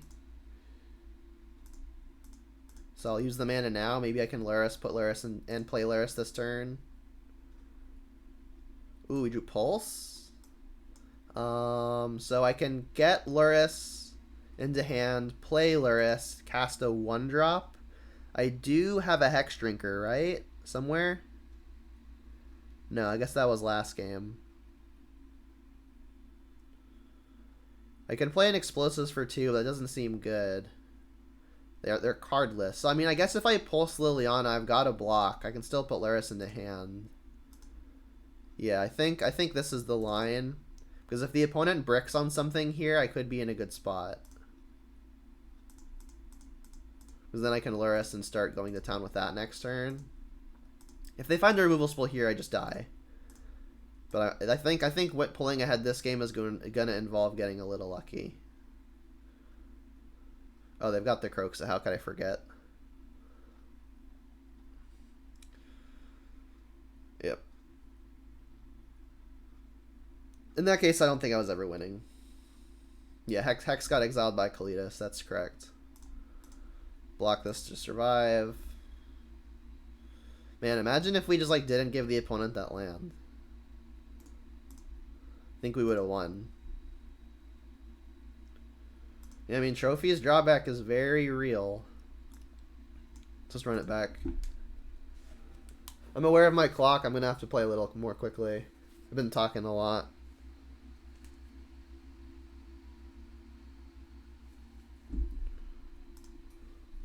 Reveal Luris.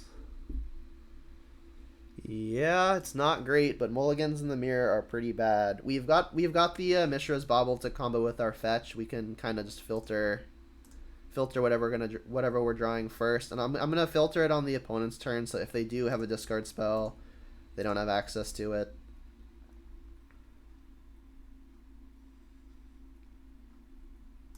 Put this over here so I don't forget.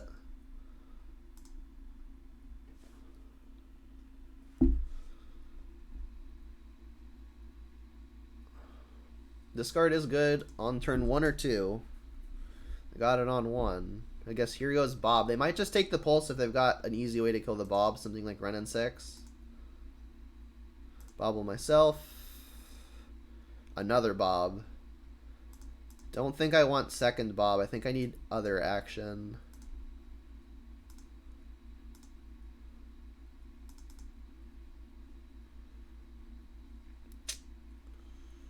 Damn, Trophy is such a bad card. Alright, well, unfortunately, if they've got it, they've got it. I just don't have anything better to do. I'll be much happier if they've got, like, a Bolt or a Push as opposed to a Ren, but a Ren is going to be really bad here. Yep.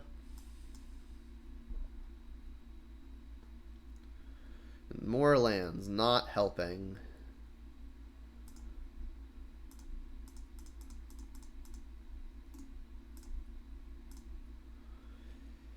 Yep, feels bad to lose a game because pretty much Trophy.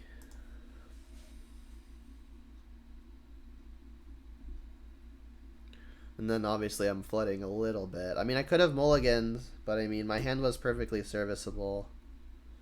Just continue finding lands. Brutal. I can play Luris, replay Bobble, but it's pretty bad versus any removal. The issue is I just don't have much better to do.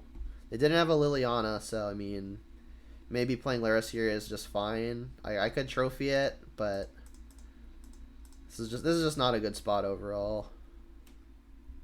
Flooding out a little bit. I guess I can play Verdant again to kind of scry. Yeah, Ryan still gets the land from Assassin's Trophy, that's true.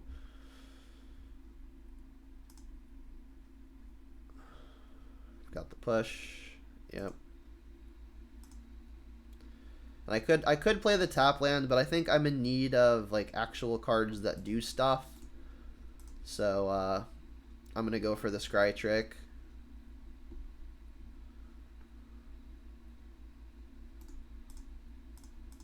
Now they're gonna get to Bloodbraid me, and I'm very behind.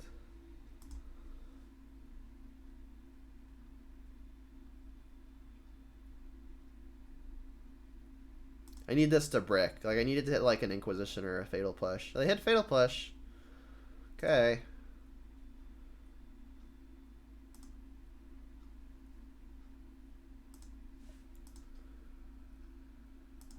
Alright, so Bobble myself. Reveal a land. Don't want the land. I'll get green for Ooze.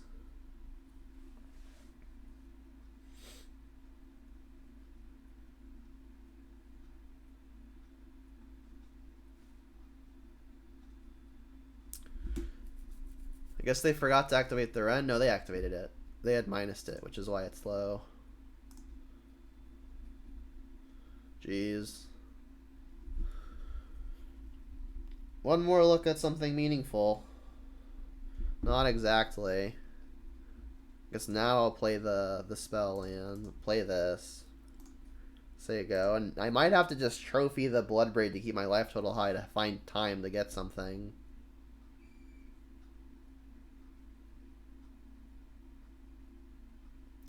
Yeah, I feel like that's what I do, Mark. Like when people are like, "Oh, like your trophy is great versus Tron," right? But how many times are you trophying them game 1 and you're winning? Like it's still not a lot. So like trophy just isn't good. Right? Not. I feel like I've got to like. I feel like now I have to trophy Bloodbraid. I just like have to keep my life total high one way or another. Like trophy just does not provide any like a meaningful impact ever. Like the games where you're trophying, it's never ever better than just another decay. Like you're gonna have your 1% corner case where it's like, oh well, what about if you can hit a Teferi? Well, it's like, okay, well then I guess I'm losing to Teferi because Teferi is probably killing me anyway. They still have already drawn a card off of it. They've got Kalidas on top. Jeez. More lands and a redraw.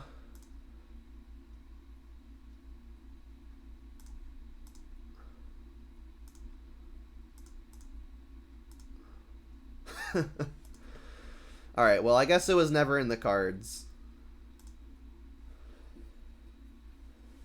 Brutal.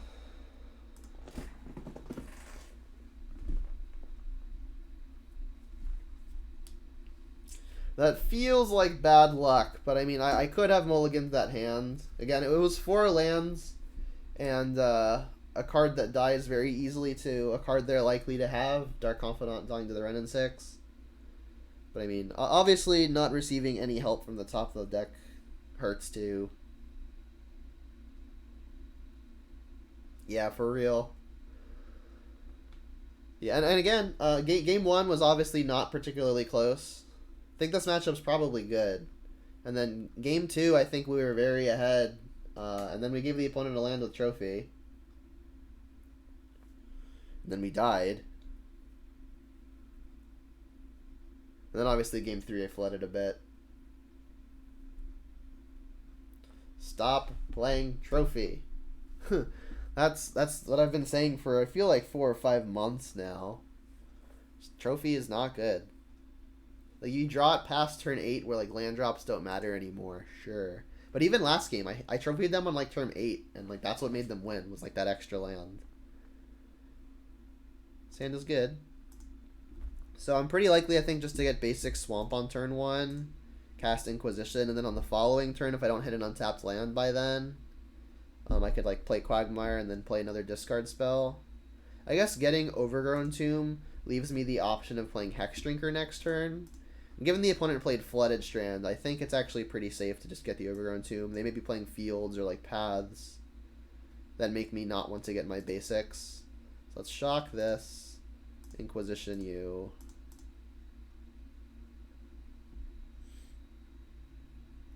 They're playing... It looks like an aspiring spike list. The Saheeli Rai Copycat shenanigans. Not worried about the wall, though it does get ephemerated. Watcher is annoying, it does get ephemerated. Then obviously Skyclave also going to be good versus me, and as is Saheeli. I think Ephemerate is probably the best card in their deck, other than just like the things that combo. So I think this next turn I'm almost priced into just casting Thoughtseize. I'll probably have to take either Skyclave or Ephemerate here. Then plan on taking the other one on the following turn. They can't actually Ephemerate anything immediately. They can't Skyclave either. Let's just take Ephemerate. I think it's the best card in their deck, not particularly close.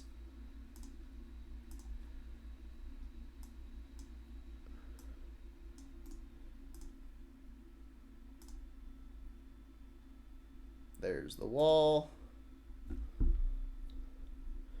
This trophy card sucks. Alright, time to Thoughtseize. Probably taking Skyclave or Saheeli. They drew Glasspool Mimic. Alright, so it's still probably Saheeli or Skyclave. I can decay the Saheeli. Skyclave is going to get to actually get rid of a thing. They don't have another white source, though. So maybe I can hope to get lucky. It's just so bad for me if I hit the white. I still think I have to take it.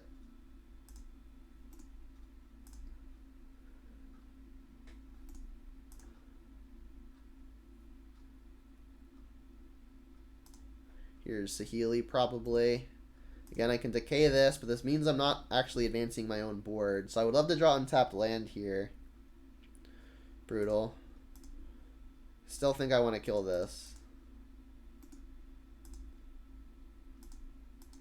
Untapped land would have meant I could also play Hexdrinker, which can attack if I want to use a whole turn leveling it up. Brutal.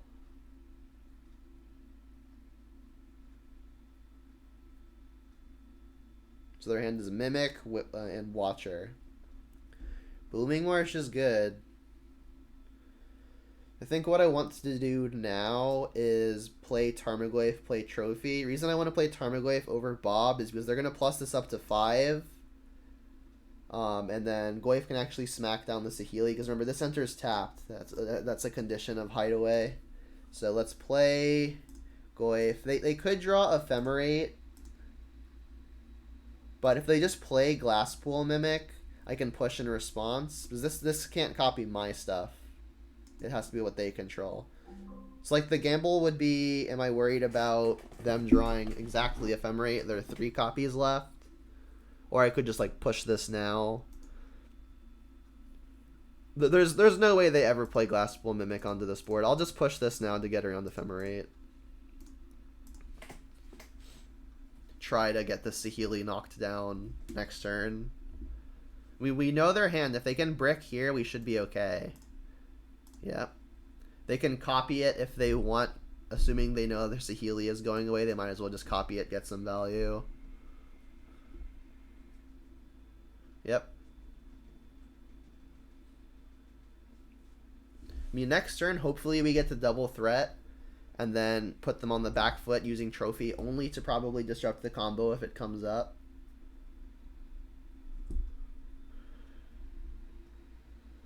So now I guess they can Glasspool as well, making just another Watcher.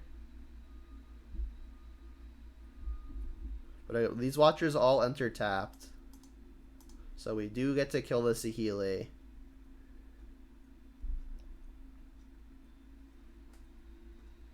Haste creature enters tapped. Kind of funny. Definitely killing the Saheeli here, and then I guess I'm just gonna go threat on top of it all.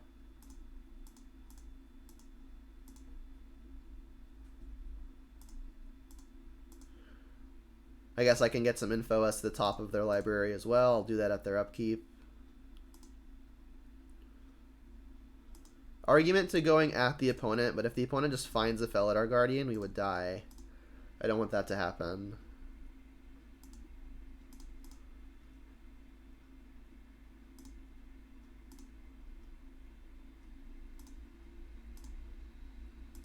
What's drawing?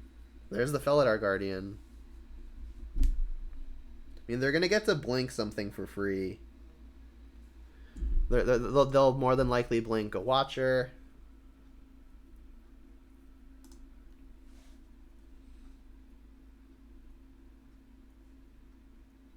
I guess they can make another 1/4 if they want.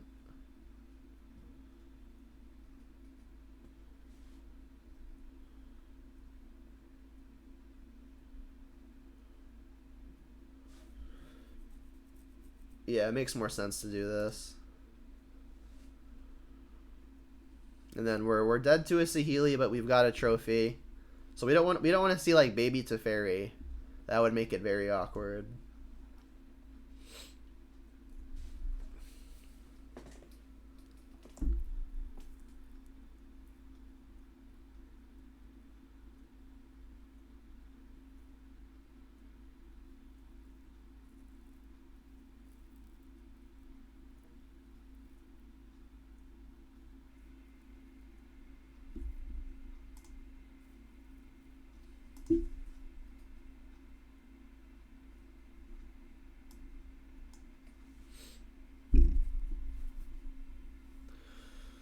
Take it. So, no good reason to block here, I don't think. Get to draw 2 here because of Bobble. 3 because of Bob. Triggers are random, it doesn't matter. Lands. We get a Decay. Decay is nice. That's extra insurance versus combo because this can hit the Decay can hit the Saheeli. And I think I've got to attack, right? Probably level up twice. Like, if I'm not attacking, then, like, how do I plan on winning this game, right? I could level up to 3 right here, but then I can't hold up an interactive spell. And I think I want to hold up the interactive spell because I need to fight the combo and not just die immediately. They're never blocking here, right? Because, They want the Guardian as outs to just winning. That's interesting. Maybe they've got a path. Yeah, and then it just didn't matter. Or this also makes sense, but I guess now I get to just trophy the Felidar Guardian in response. The opponent already has as many lands as they could ever want, so not as big a drawback here. And Ephemerate also not going to get to flash back, right? Because their first target was fizzled. Alright, and now I guess I should still probably level up. Because they can't combo me here, right? I guess they could Felidar Guardian, blink a land, and play Saheeli. They'd have to have one of the two pieces in hand already and draw the other piece. That seems unlikely, and I'm really going to want this thing to be big next turn, so I think I'm going to take the gamble. If they attack, I'll just happily go to 7. That doesn't seem like a big deal. Double Vial, that's good news. What's up, Ian? It's going alright. 1 and 2 to some, I think, bad luck and just Trophy being a bad card. Alright, so definitely want to get this up to a 4/4. I can't give it protection from everything yet. You know, I guess I'm just going to continue going wide. I could put Luris into hand, but I mean, that seems worse to do than just, like, play my other threats. So let's get this up to being a decent attacker, at least. So now it's a 4/4. I can attack with Goyf and Hexdrinker. If for whatever reason they decide to double block Hexdrinker, I think I just accept the trade, as opposed to decaying. Because like I've got so many other threats, I want my decay to deal with a creature that like actually matters. Sure, accept these charges. You'll get to take your 2 cards, but I'm going to play another Goyf and hold up decay.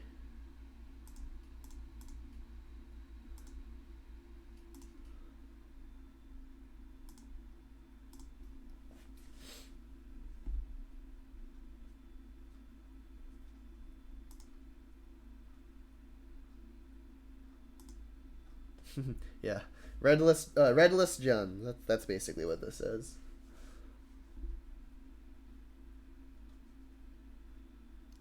Auriok Champion. Well, Goyfs make that look silly, as does Hexdrinker. I know there's like a backdoor infinite life combo with this thing, so something to be wary of. Add white next? Yeah, I could.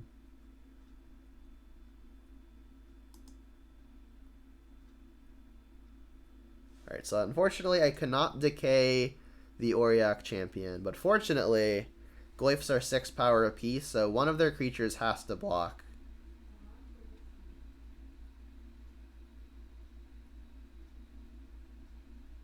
Ah, I like your combination of emotes. The Rhino is from KO, right? Not gonna decay a Vial.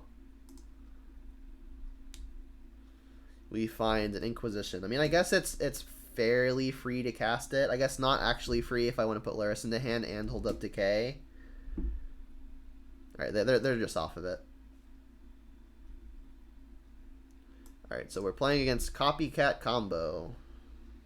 I don't think they have anything graveyard related, so not gonna bring in the other spell bombs. In fact, I probably just take this one out. Heartless Act is going to be good for disrupting the Felidar Guardian part of the combo. Mana Symbol, thank you for the raid. Welcome, everybody.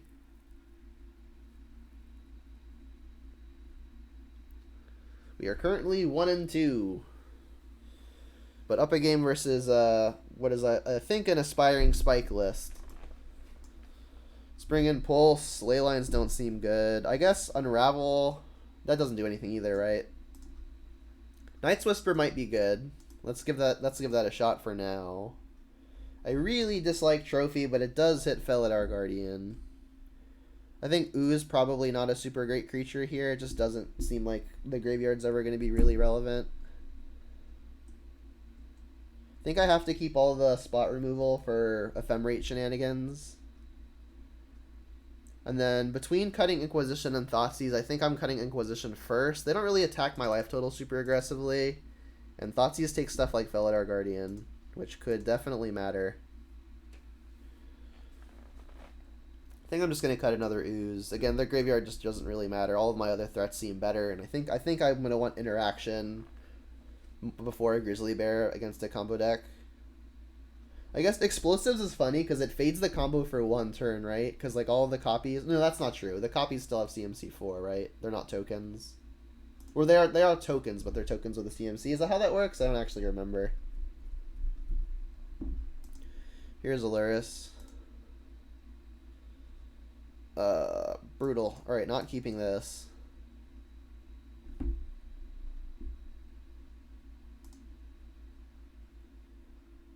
Well, I've got the one Grizzly Bear that I kept in the deck. Don't think I want to go to 5. I guess I'll bottom just second Overgrown Tomb. Field of Ruin could be good.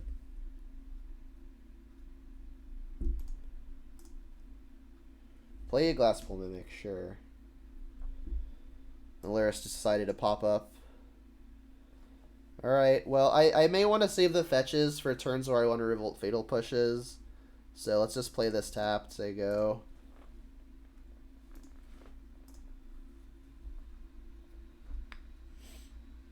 And then if they play a 2-mana creature that could get ephemerated, maybe I just want to decay it immediately so it can't get ephemerated. But I mean, Watcher is probably the best thing they could have here because I really don't want to kill that thing. If it was a wall, I'd be a little happier. That's good. Pretty happy I kept the Verdant now. I guess I just play my Grizzly Bear. I don't have much else going for me. And to note, Field of Ruin might actually be coming up good here, right? Because I can kill the Glasspool Mimic, which is actually relevant because if they play Felidar Guardian and blink the land, because you can blink anything, you can have it re-enter as a creature.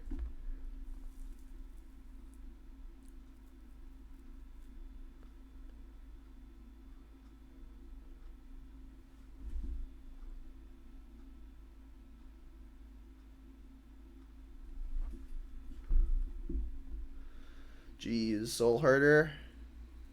I guess that means I block. I think playing this now is probably an error because I don't think I block if I don't know that this thing is getting blinked a bunch of times. So I think that might have been a misstep from the opponent. And now I guess I want to Revolt a Fatal Push, play a Hex Drinker, level it up. I could just Hex Drinker level it up twice, but I really want this thing dead. And Decay kills Saheeli, whereas Push does not. So, rewarded for keeping the fetch here. I'll get, I guess, Basic Forest. Kill this thing. I could get Force of Negations, but I doubt that's something they're actually playing. Yeah, then we'll Hex Drinker. Level it up once.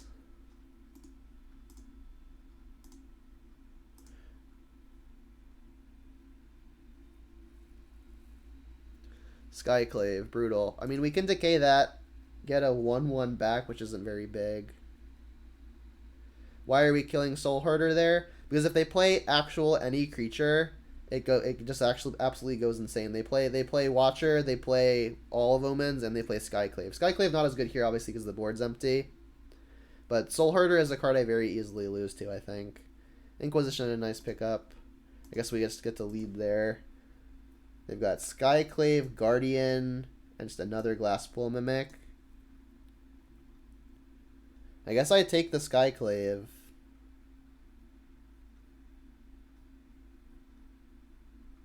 Like, Glasspool at least needs something in play to be good. I obviously can't take the Guardian. Play the field. And say go. I mean, they don't actually have anything good to do right now.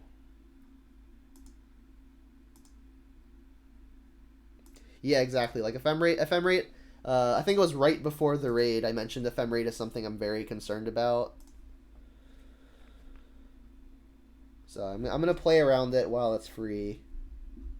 And then if for whatever reason they decide to Felidar Guardian and target their Glasspool Shores to try to get back a Glasspool Mimic, I can then Field of Ruin. I'm going to Field of Ruin it anyway, probably.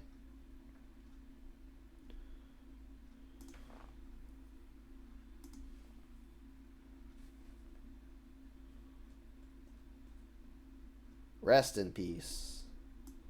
Well, I mean, that's going to be good versus the Luris Axis, but I mean, not super impressive right now. Go for infinite triggers. Oh, Spike is playing it right now. I know as soon as Spike comes out with a cool new brew, a lot of people jump on it. I mean, I think rightfully so. I mean, the decks that Spike makes are pretty interesting and pretty fun and pretty good. So again, killing this because I don't want the opponent flickering it with Guardian. They do have another one. And I could decay the relic. I just don't think it's going to matter enough. Black probably more important than green. Come on, action. Not quite. Alright, land go.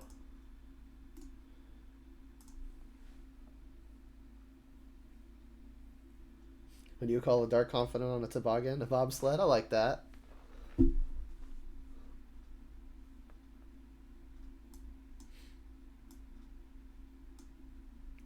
Alright, and I guess I should actually just start decaying this. It's going to be a good blink target at one point or another. So, I mean, maybe conserving life is something valid to do. This will get me a 1/1, which they could blink. Actually, it only blinks their things, right? Oh, no, it blinks anything. So, yeah, they could take away my 1/1 for free. But, I mean, not super worried. Vile, sure. More lands. I mean, I get to put Luris into hand just as a 3/2 with lifelink. I guess we'll attack first. We know their hand is exactly Mimic and Felidar Guardian, so this attack looks good. My Hex Drinker in disguise over here.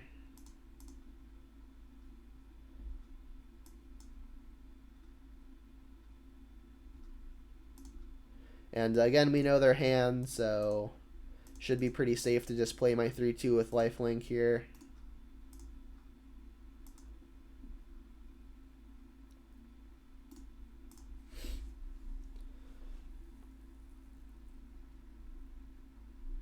I guess we don't have a graveyard. I'll close this. They drew a Skyclave. Brutal. We drew a Bob. Excellent. Alright, well, I guess I'm just going to pulse the Skyclave, because if I don't pulse the Skyclave, they're just going to blink it or copy it and get rid of my Bob too, and that does not seem like something I'm interested in letting happen. Yeah, that was pretty rude, Last God. The opponent should definitely apologize. And again, we know their hand. Vile's only on 1, so I'll just play this out in the first main for no purposeful reason. Attack for 1. Beat down. 12 turns, you're in some serious trouble. Alright, so they can Felidar Guardian. At least get rid of my 3/3. Another rest in peace, sure. Bob is triggering. Revealing Inquisition. That takes the Mimic at a minimum. So their hand is only Felidar Guardian. We do not have a way to revolt quite yet. But when we do, we can kill Guardian. Alright, and if they brick, they just like have to play the Guardian or else they die. Guardian does blink 3/3, which cuts our clock in half, and they have a blocker. But I mean, if they play Guardian, blink my illusion, I'll just Fatal Push it, because we will have something leaving. Did I sound like Dale Gribble? I don't even know who that is, to be honest. I'll look them up later. They're blinking their own land. I guess not wanting us to turn on a Fatal Push doesn't make much sense, though. I mean, this probably reads they have something at 2 mana. Not sure what it could be, though. Field is nice. That enables Revolt. Alright, so I guess we get to at least try for lethal. I don't think it really matters which we hit. I guess they only have 1 red source right now, and the off chance they're not playing Basic Mountain. They are, though, right? We saw it last game. I don't have that bot working, Last God. I don't know how to get it. I haven't actually, like, tried to find it yet, but maybe it's something to look into. Can I say it's an extreme contraction of let's go? Sko. Alright, so, I mean, if they're able to blink this, it'll be unfortunate. But I'm going to go for the kill. Cool.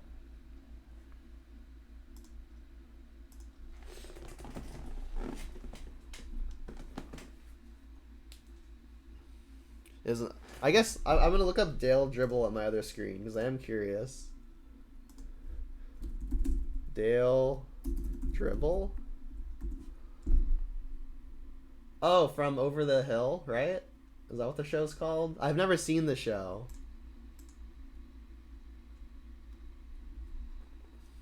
I only recognize the character. I can't remember the voice off the top of my head.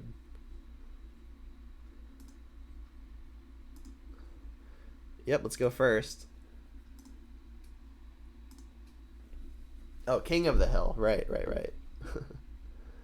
They did not reveal Laris. We are going first.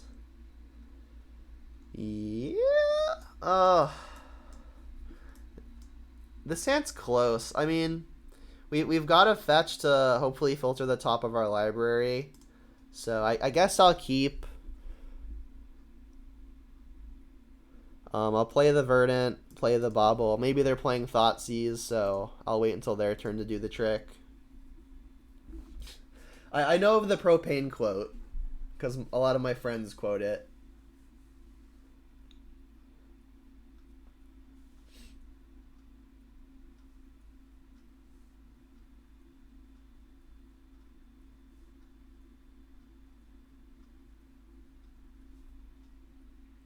And they are playing Thoughtseize, so I guess I'm happy. They played this? Oh, I was gonna say maybe it's a mirror, because I don't know. I don't immediately recognize all these flip lands, but blue black could be rogues or something, or just even blue black control.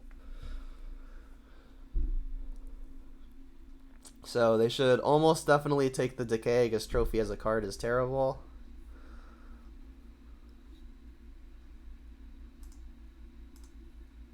All right, and then I'll do the scry trick with the Bobble. What we got on top? Scavenging Ooze. Probably fine. Literally just something to do. Ooh, Bob is even better though. Let's do that. Given that I've got Scavenging Ooze, maybe I want to just get green here. Probably should. Green is worth with the Luris plan, but I'm sooner playing Ooze than Luris, so let's get a forest. And then I'll still play Bob first. The upside of it living is really, really high. Yes, Snapcaster is my real world brother. We have the same mom and the same dad. Oh, I didn't even realize they suspended 2 Lotus Blooms.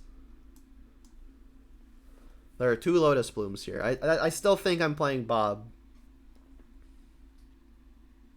I wonder if this is new ad nauseum.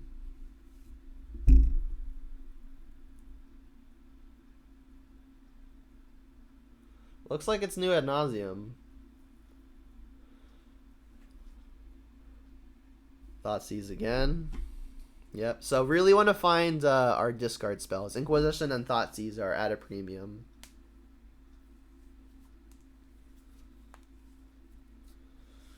Luckily, this is a matchup where Bob is probably gonna get to be pretty unperturbed.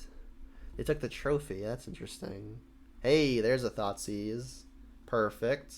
They've also got 1 card left. They suspended another Lotus Bloom. Well, if their last card is a land, this isn't gonna hit anything, but still probably correct to cast this. Yep. All right. So they've got 3 Lotus Blooms on suspend, and nothing else going. Alright, can we beat it? I guess we get this information for free. It doesn't really matter when we do it, so I'll just do it now. Sleight of hand. Okay.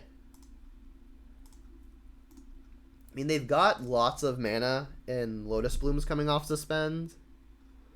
So the sleight of hand is probably not going for more lands. They're probably just gonna dig for some action.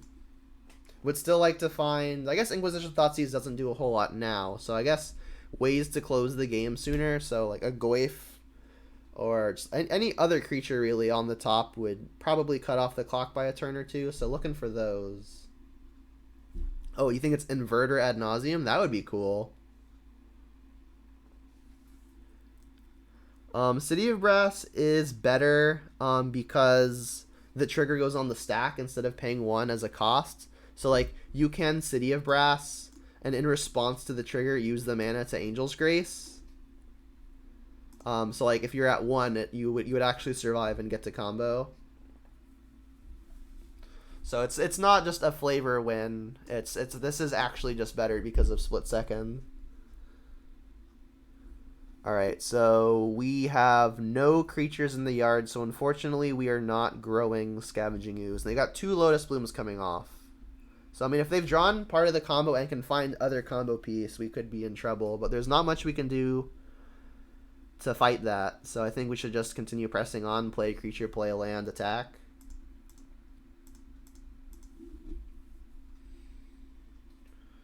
And then I don't really foresee needing to shock this. I guess playing Swamp is maybe free, so maybe that was a slight misstep. Because like I could push something if it comes up, and still be able to eat it. So I mean a small misstep, which I think is highly unlikely to matter.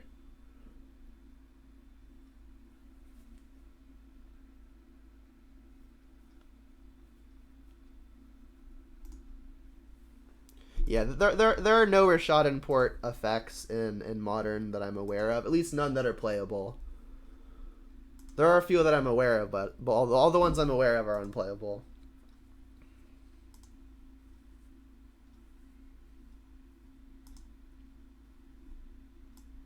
Alright, so we're hoping they don't have a combo piece, which they may have hit with Sleight of Hand and then top deck the other half. I mean, they're going to have another turn to find it, because we can't kill them here.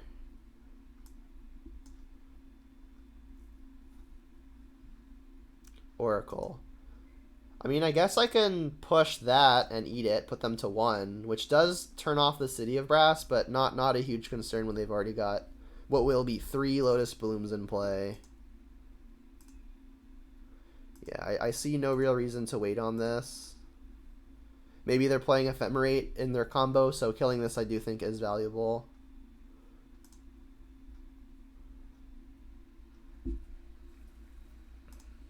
Can we draw a 2-mana creature here?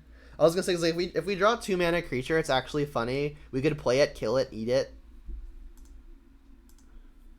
But I mean, I'm still gonna make this attack for 7. I don't know if killing a land is gonna be super relevant, but I'll play it anyway because it seems free.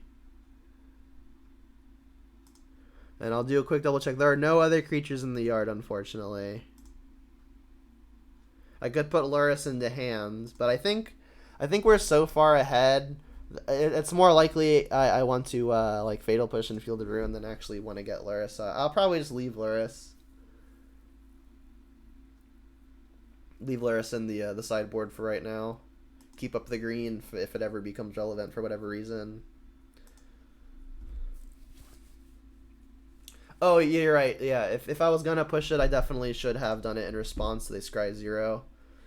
I wonder if they actually decided to put a card on top. That's something I should look for.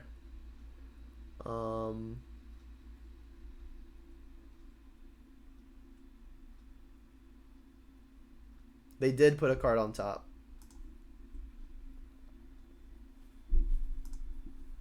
I mean, I guess the painful thing now would be what if they have the white thing? Yeah, that. All right, so could be in danger here. This gives them 2 extra turns, right? So now I'm in trouble. I guess I should Field of Ruin the City of Brass. It at least makes them use a Lotus Bloom if they want to make a non-blue or black color.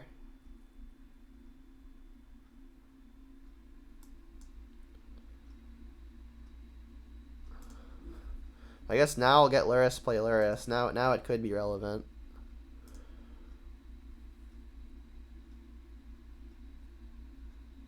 They've been running 2 basics. That's good to know.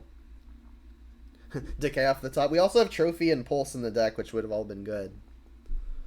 I mean, I guess playing 2 Tarmogoyfs is just as good as getting Luris, if not better, right? Like, we can get them nice and low no matter what.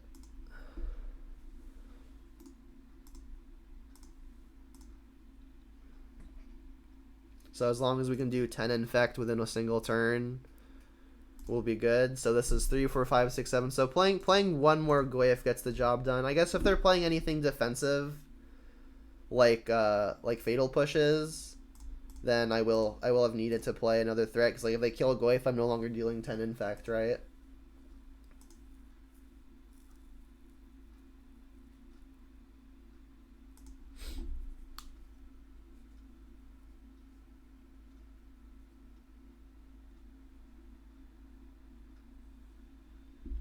Holy crap, they drew it?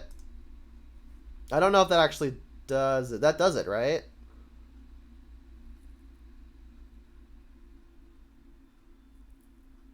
I think we die now. Yeah, that gets them the Adnaz. Funny enough, it was their top card. So they just flip their library now. And play another 2-mana thing, right?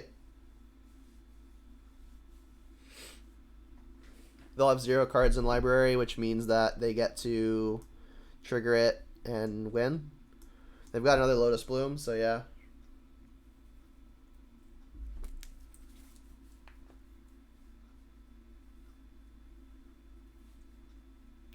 So, does not look like they're playing Inverter. It's just the actual Thassa's Oracle. They're also playing Pact of Negation. At least one. They're playing three pacts. They might have one in their hand.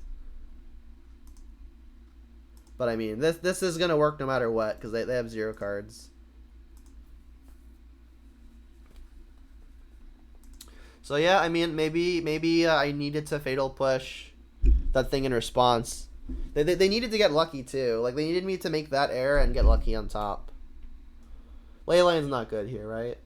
They're not playing Inverter. There's no reason to play it, I don't think.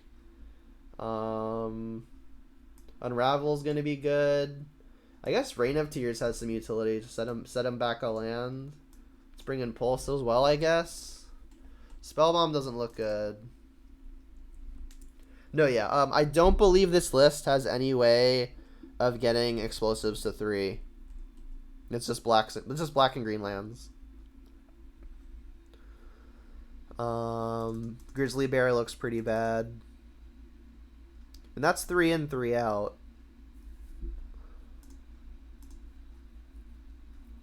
I guess next thing I would be interested in bringing in Night's Whisper. I mean, Night's Whisper probably better than Fatal Push. This only takes counters off of creatures, right? Yeah.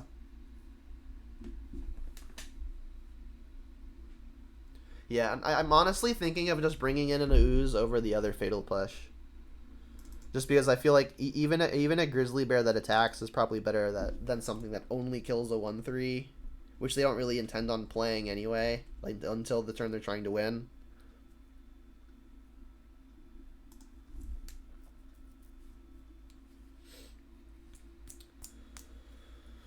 Yeah, let's go first. Reveal the Luris.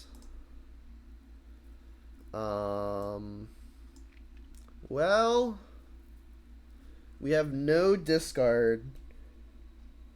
We have lots of threats. We have ways to deal with their various, I guess, permanents. This is really close. I think if one of these cards is a discard spell, it's a Snap Keep, but it's looking worse without it. And like, Goyf can't even get big very quickly. It's like, what am I even mulliganing to, though? Just like a hand where one of these cards is something else? I think I'm going to keep, but I'm not excited. I guess I'll Quagmire on 1. So that way if I draw like a Bob on 2, I have the option of playing it.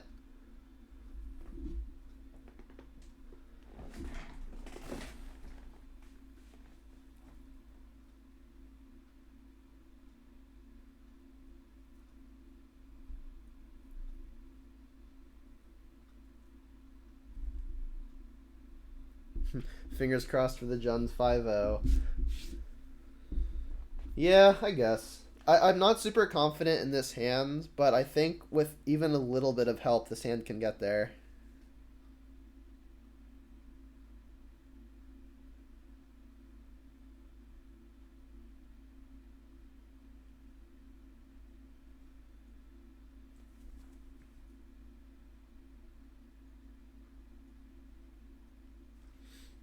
They're mulligan to 5. That's good news. Maybe they'll go lower.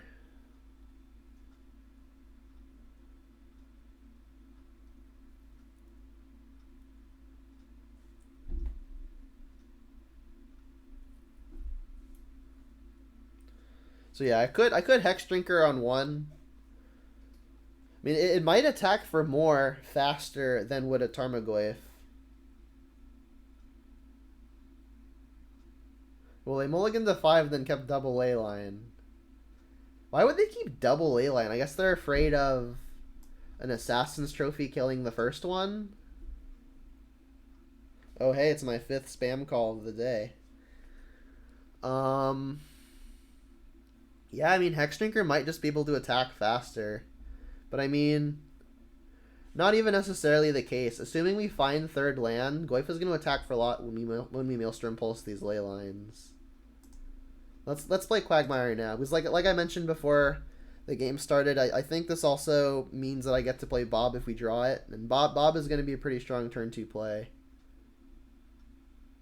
I can't imagine what the other 2 cards they would have put back, right? I guess like this is literally just for the fear of trophy. Because like if you're mulliganing to 5, I would never keep double Leyline. That seems bad. Unless you're worried about one getting disenchanted.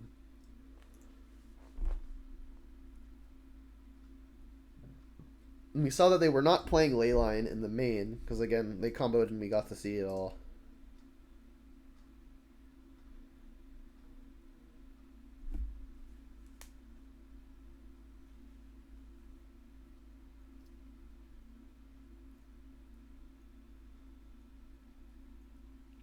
The games have been okay, Udak. We've gotten flooded like only once, so that's done well to make our games pretty fun, and like actually we were in it most of the time. We did, however, lose a game because Trophy gave our opponent a land. Still really dislike Trophy. Yeah, that's a cute hand, right? But yeah, the games have been good. And Lotus Bloom. And 2 Lotus Blooms. Wow, their hand is real all in, huh? Alright, well, they're gonna have the mana eventually. Knight's Whisper. Still probably beneficial to just get our threat into play. So let's shock. Play a Tarmogoyf. They kept a 5-card hand of double Bloom, double Leyline. They might have Serum Visions into 2nd Bloom. But that's still pretty all in, right? With first Serum Visions, what did they do? Top, bottom. So another land here would be good. If I don't hit it, I'm kind of just thinking I still want to play a 2nd Goyf. Obviously hitting it would be great. We did not hit it, but we found a Bob. Is that what I'm playing? I could try to Knight's Whisper, try to spike the land for a Hex Drinker, but if I miss, it's really, really bad. I think I'm just going to go Bob attack for 1.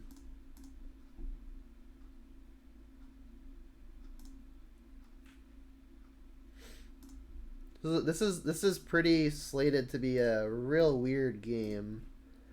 They could just combo me. Like the turn these come off of suspend, they're gonna have plenty of mana to do whatever they want.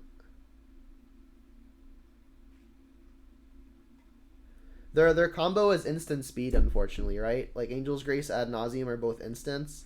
So like I could maybe decay a Lotus Bloom while the other one is still coming off, but they're gonna have access to all of their mana still in the upkeep, so it would still they'd still be able to get there. I guess that's not true in the case that the last combo piece they draw off of the top, so that would still be a reason to maybe decay the first one, or at least decay a Lotus Bloom before they draw a card. The win con is it's not instant, but if they have ways to make the mana while they're still under an Angel's Grace, they'll still get there. Brutal. Alright, well I do think I am going to decay just because again they need the combo. They'd have to have the combo already in their hand. So if their last two cards in hand are the combo, they're going to get there.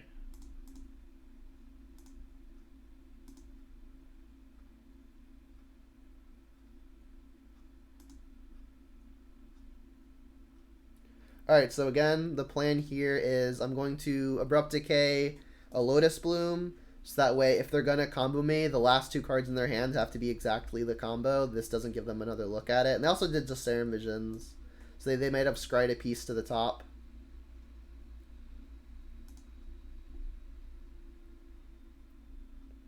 Alright, so let's kill this now.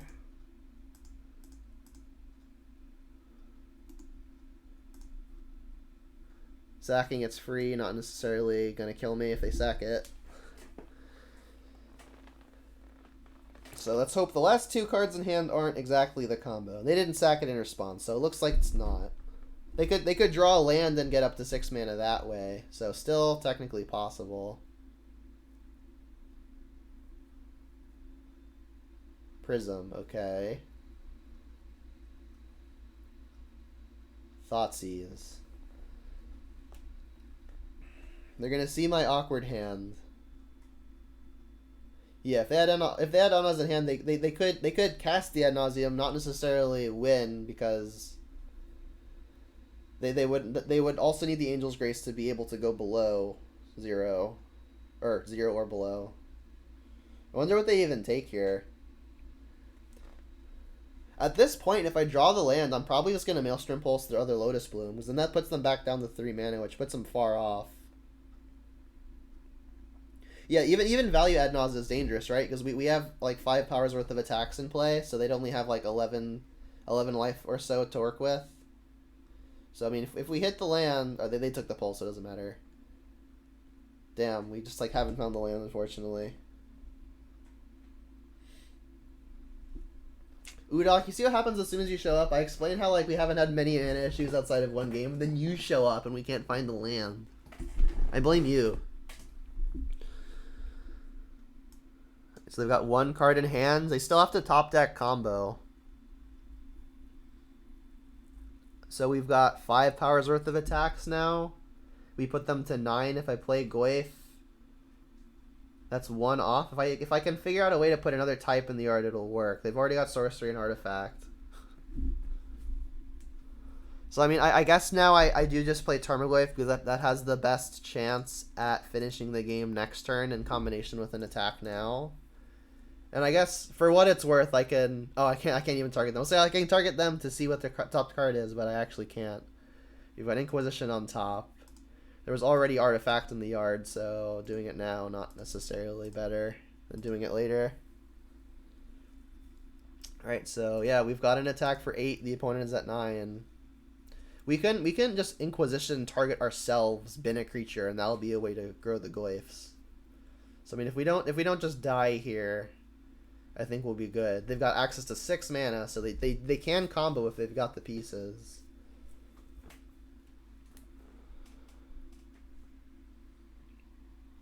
Whoa, we're halfway there. Whoa, living on a prayer. Take my hand and we'll make it, I swear.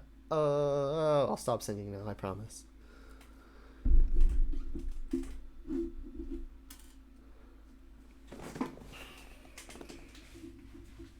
I remember that, Ian. Every once in a while, when I'm like listening to the song on the radio, I'll say it wrong anyway. I'll say that version. Alright, well, I guess if they have Angel's Grace, they don't die. I do still need to Inquisition myself to actually force them to use it, right? Because we're attacking for 8 right now. They're at 9. So Inquisition myself. There's not yet a creature in the yard, so taking, I guess, Scavenging Ooze. I guess at this point, Scavenging Ooze may actually be worth more. Aha, found the line. You didn't want to see my hand? They can see my Rain of Tears in my hand. Alright, so they're playing their copies of Leyline of Sanctity. Unfortunately, I can't take out Hand Disruption just because I know they've got it. Gonna have to hope for an Unravel, an Assassin's Trophy, or one of my Pulses. That's 5 ways to kill a Leyline. That's not a small amount. I guess let's just run it back. I've swooned you? That's good. I don't remember the camp version of Lean on Me. You'll have to remind me. Yuck. Well, I'm not keeping this for obvious reasons.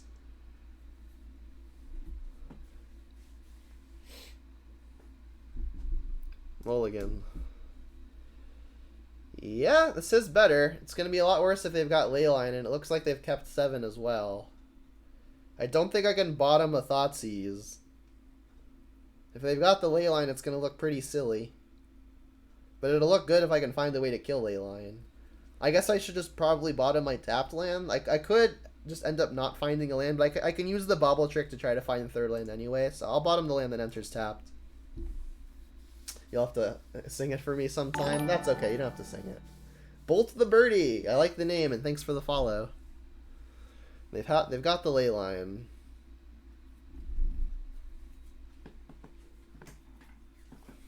But no second Leyline. Jumpstone being their turn 1 land is at least a little hopeful. So we cannot Thoughtseize them on 1, but we can still play a Hex Drinker. And again, I can use the Scry Trick to try to find some more action. I'm probably going to shuffle away anything that isn't 3rd land or a way to deal with Leyline. They split the difference top bottom. So we've got Unravel, we've got Assassin's Trophy, and we've got Decay as ways to destroy the Leyline. Alright, so we'll target myself. What we got? Scavenging Ooze. I don't think I want that. So let's fetch Shock. Shuffle it away. Play Hexy.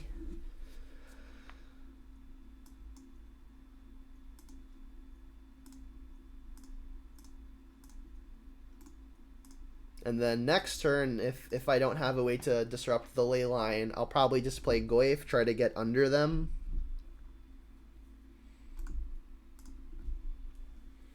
Alright, well there's the 3rd land, which I did want at some point.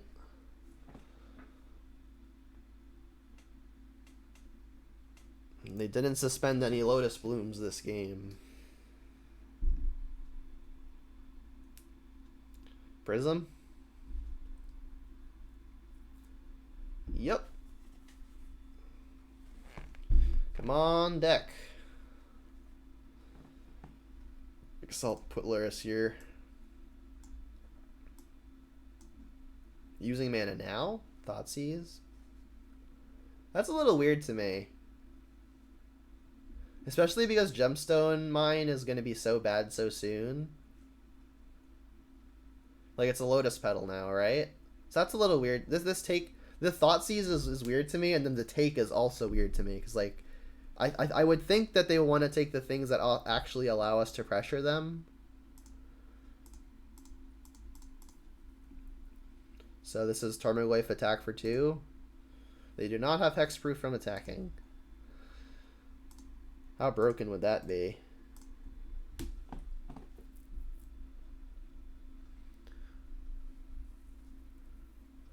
So I mean, this play I think from the opponent is really strange. Like they could have just like cast Thoughtseize off of Dark Slick Shore.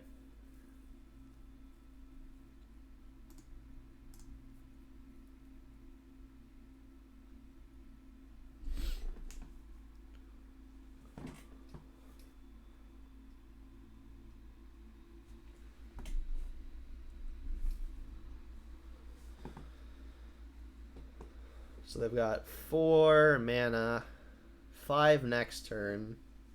They topped with the Scry, by the way. Unfortunately, that doesn't do anything. So I guess now what we're going to do is play Forest, turn Hexdrinker into a 4/4, smack for 7.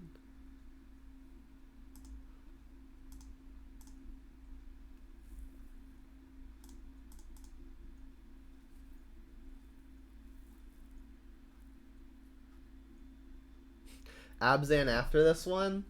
I could be convinced. I definitely want to get something to eat. I'll probably stay online, but just like mute, and then the next league will probably start like 15 to 20 minutes after this one ends. But like, I'll hang out and just like mute it. What kind of Abzan do you want to see? You want to see some like Stoneblade? You want me to do the KO Diamond special?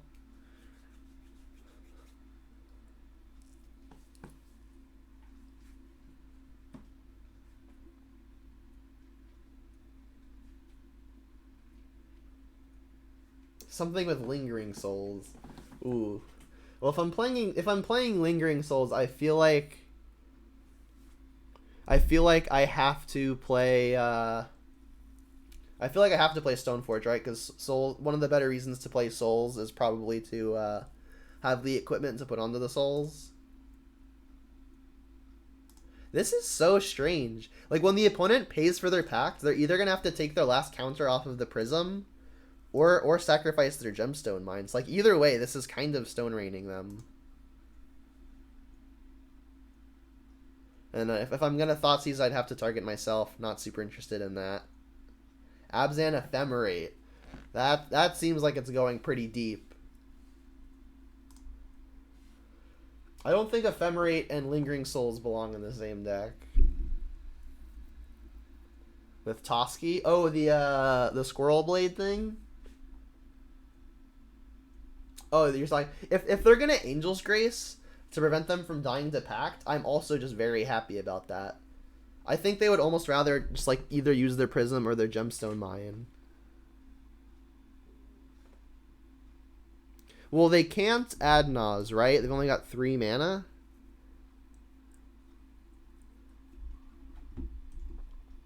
So they no longer have to pay for this.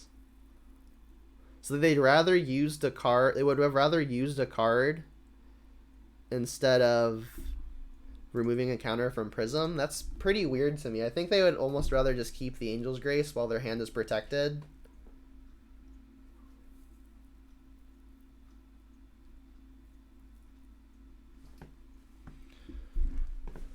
I mean, they could still find the 3 mana enchantment that I never remember the name of. That like makes it so they can't, when they go less than 0, they take Infect. Phyrexian Unlife. Ephemerate and Wingmate Rock. Jeez. That seems deep.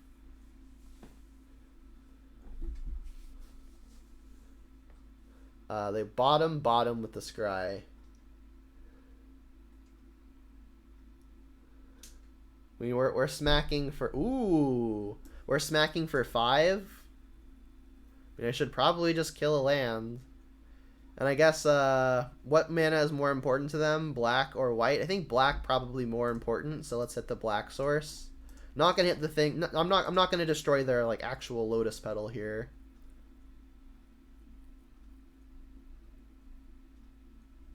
Alright, let's attack.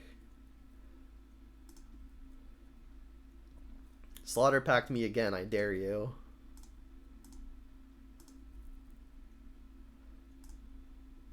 Alright, so if we can somehow add a type, we can kill them next turn, right? Because this is 5/6, they're at 6.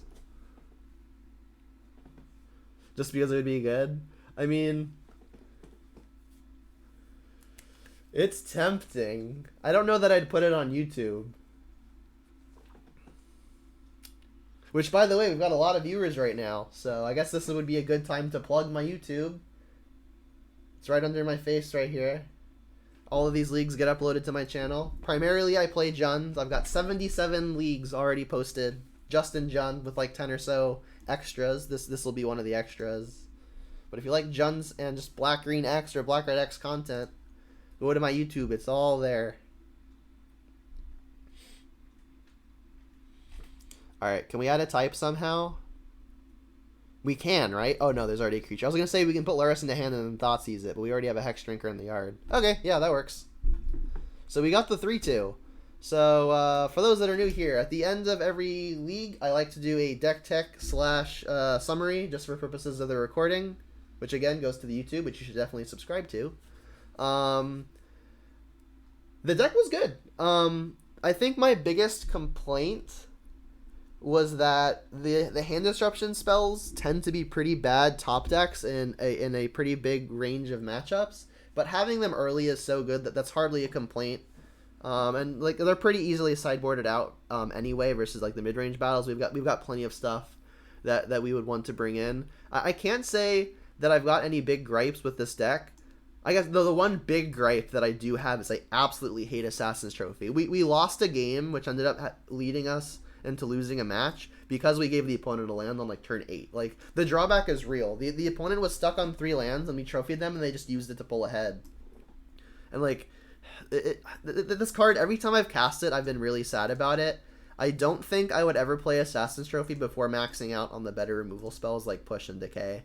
So like in a future league, I think I might flip it. I think I might just play 4 Decay and 4 Push. Because again, I know Trophy is a card that a lot of people are divided on. Some people love it, some people are kind of indifferent, and some people absolutely hate it. I'm definitely one of the people that absolutely hates it. But again, this was a Jaberwocki copy-pasted list, so I was just doing what worked for them. And every time we cast Trophy, we witnessed the drawback, and it almost lost us a game like 2 or 3 times. And of those 2 or 3 times, one of those games it actually did lose us a game. And I don't think that there's actual one scenario where having this be a trophy was actually good, and that was versus the Saheeli Felidar Guardian opponent. When they tried to ephemerate their Felidar Guardian, we were able to trophy it, which we would not have necessarily been able to do had it been a Decay. But again, that was literally one specific spot. So I mean, it was just fine once, and it was really bad 3 times. So I am not a fan of Trophy. I've played it many times in the past, and I've just never had it be impressive. The drawback is very, very real.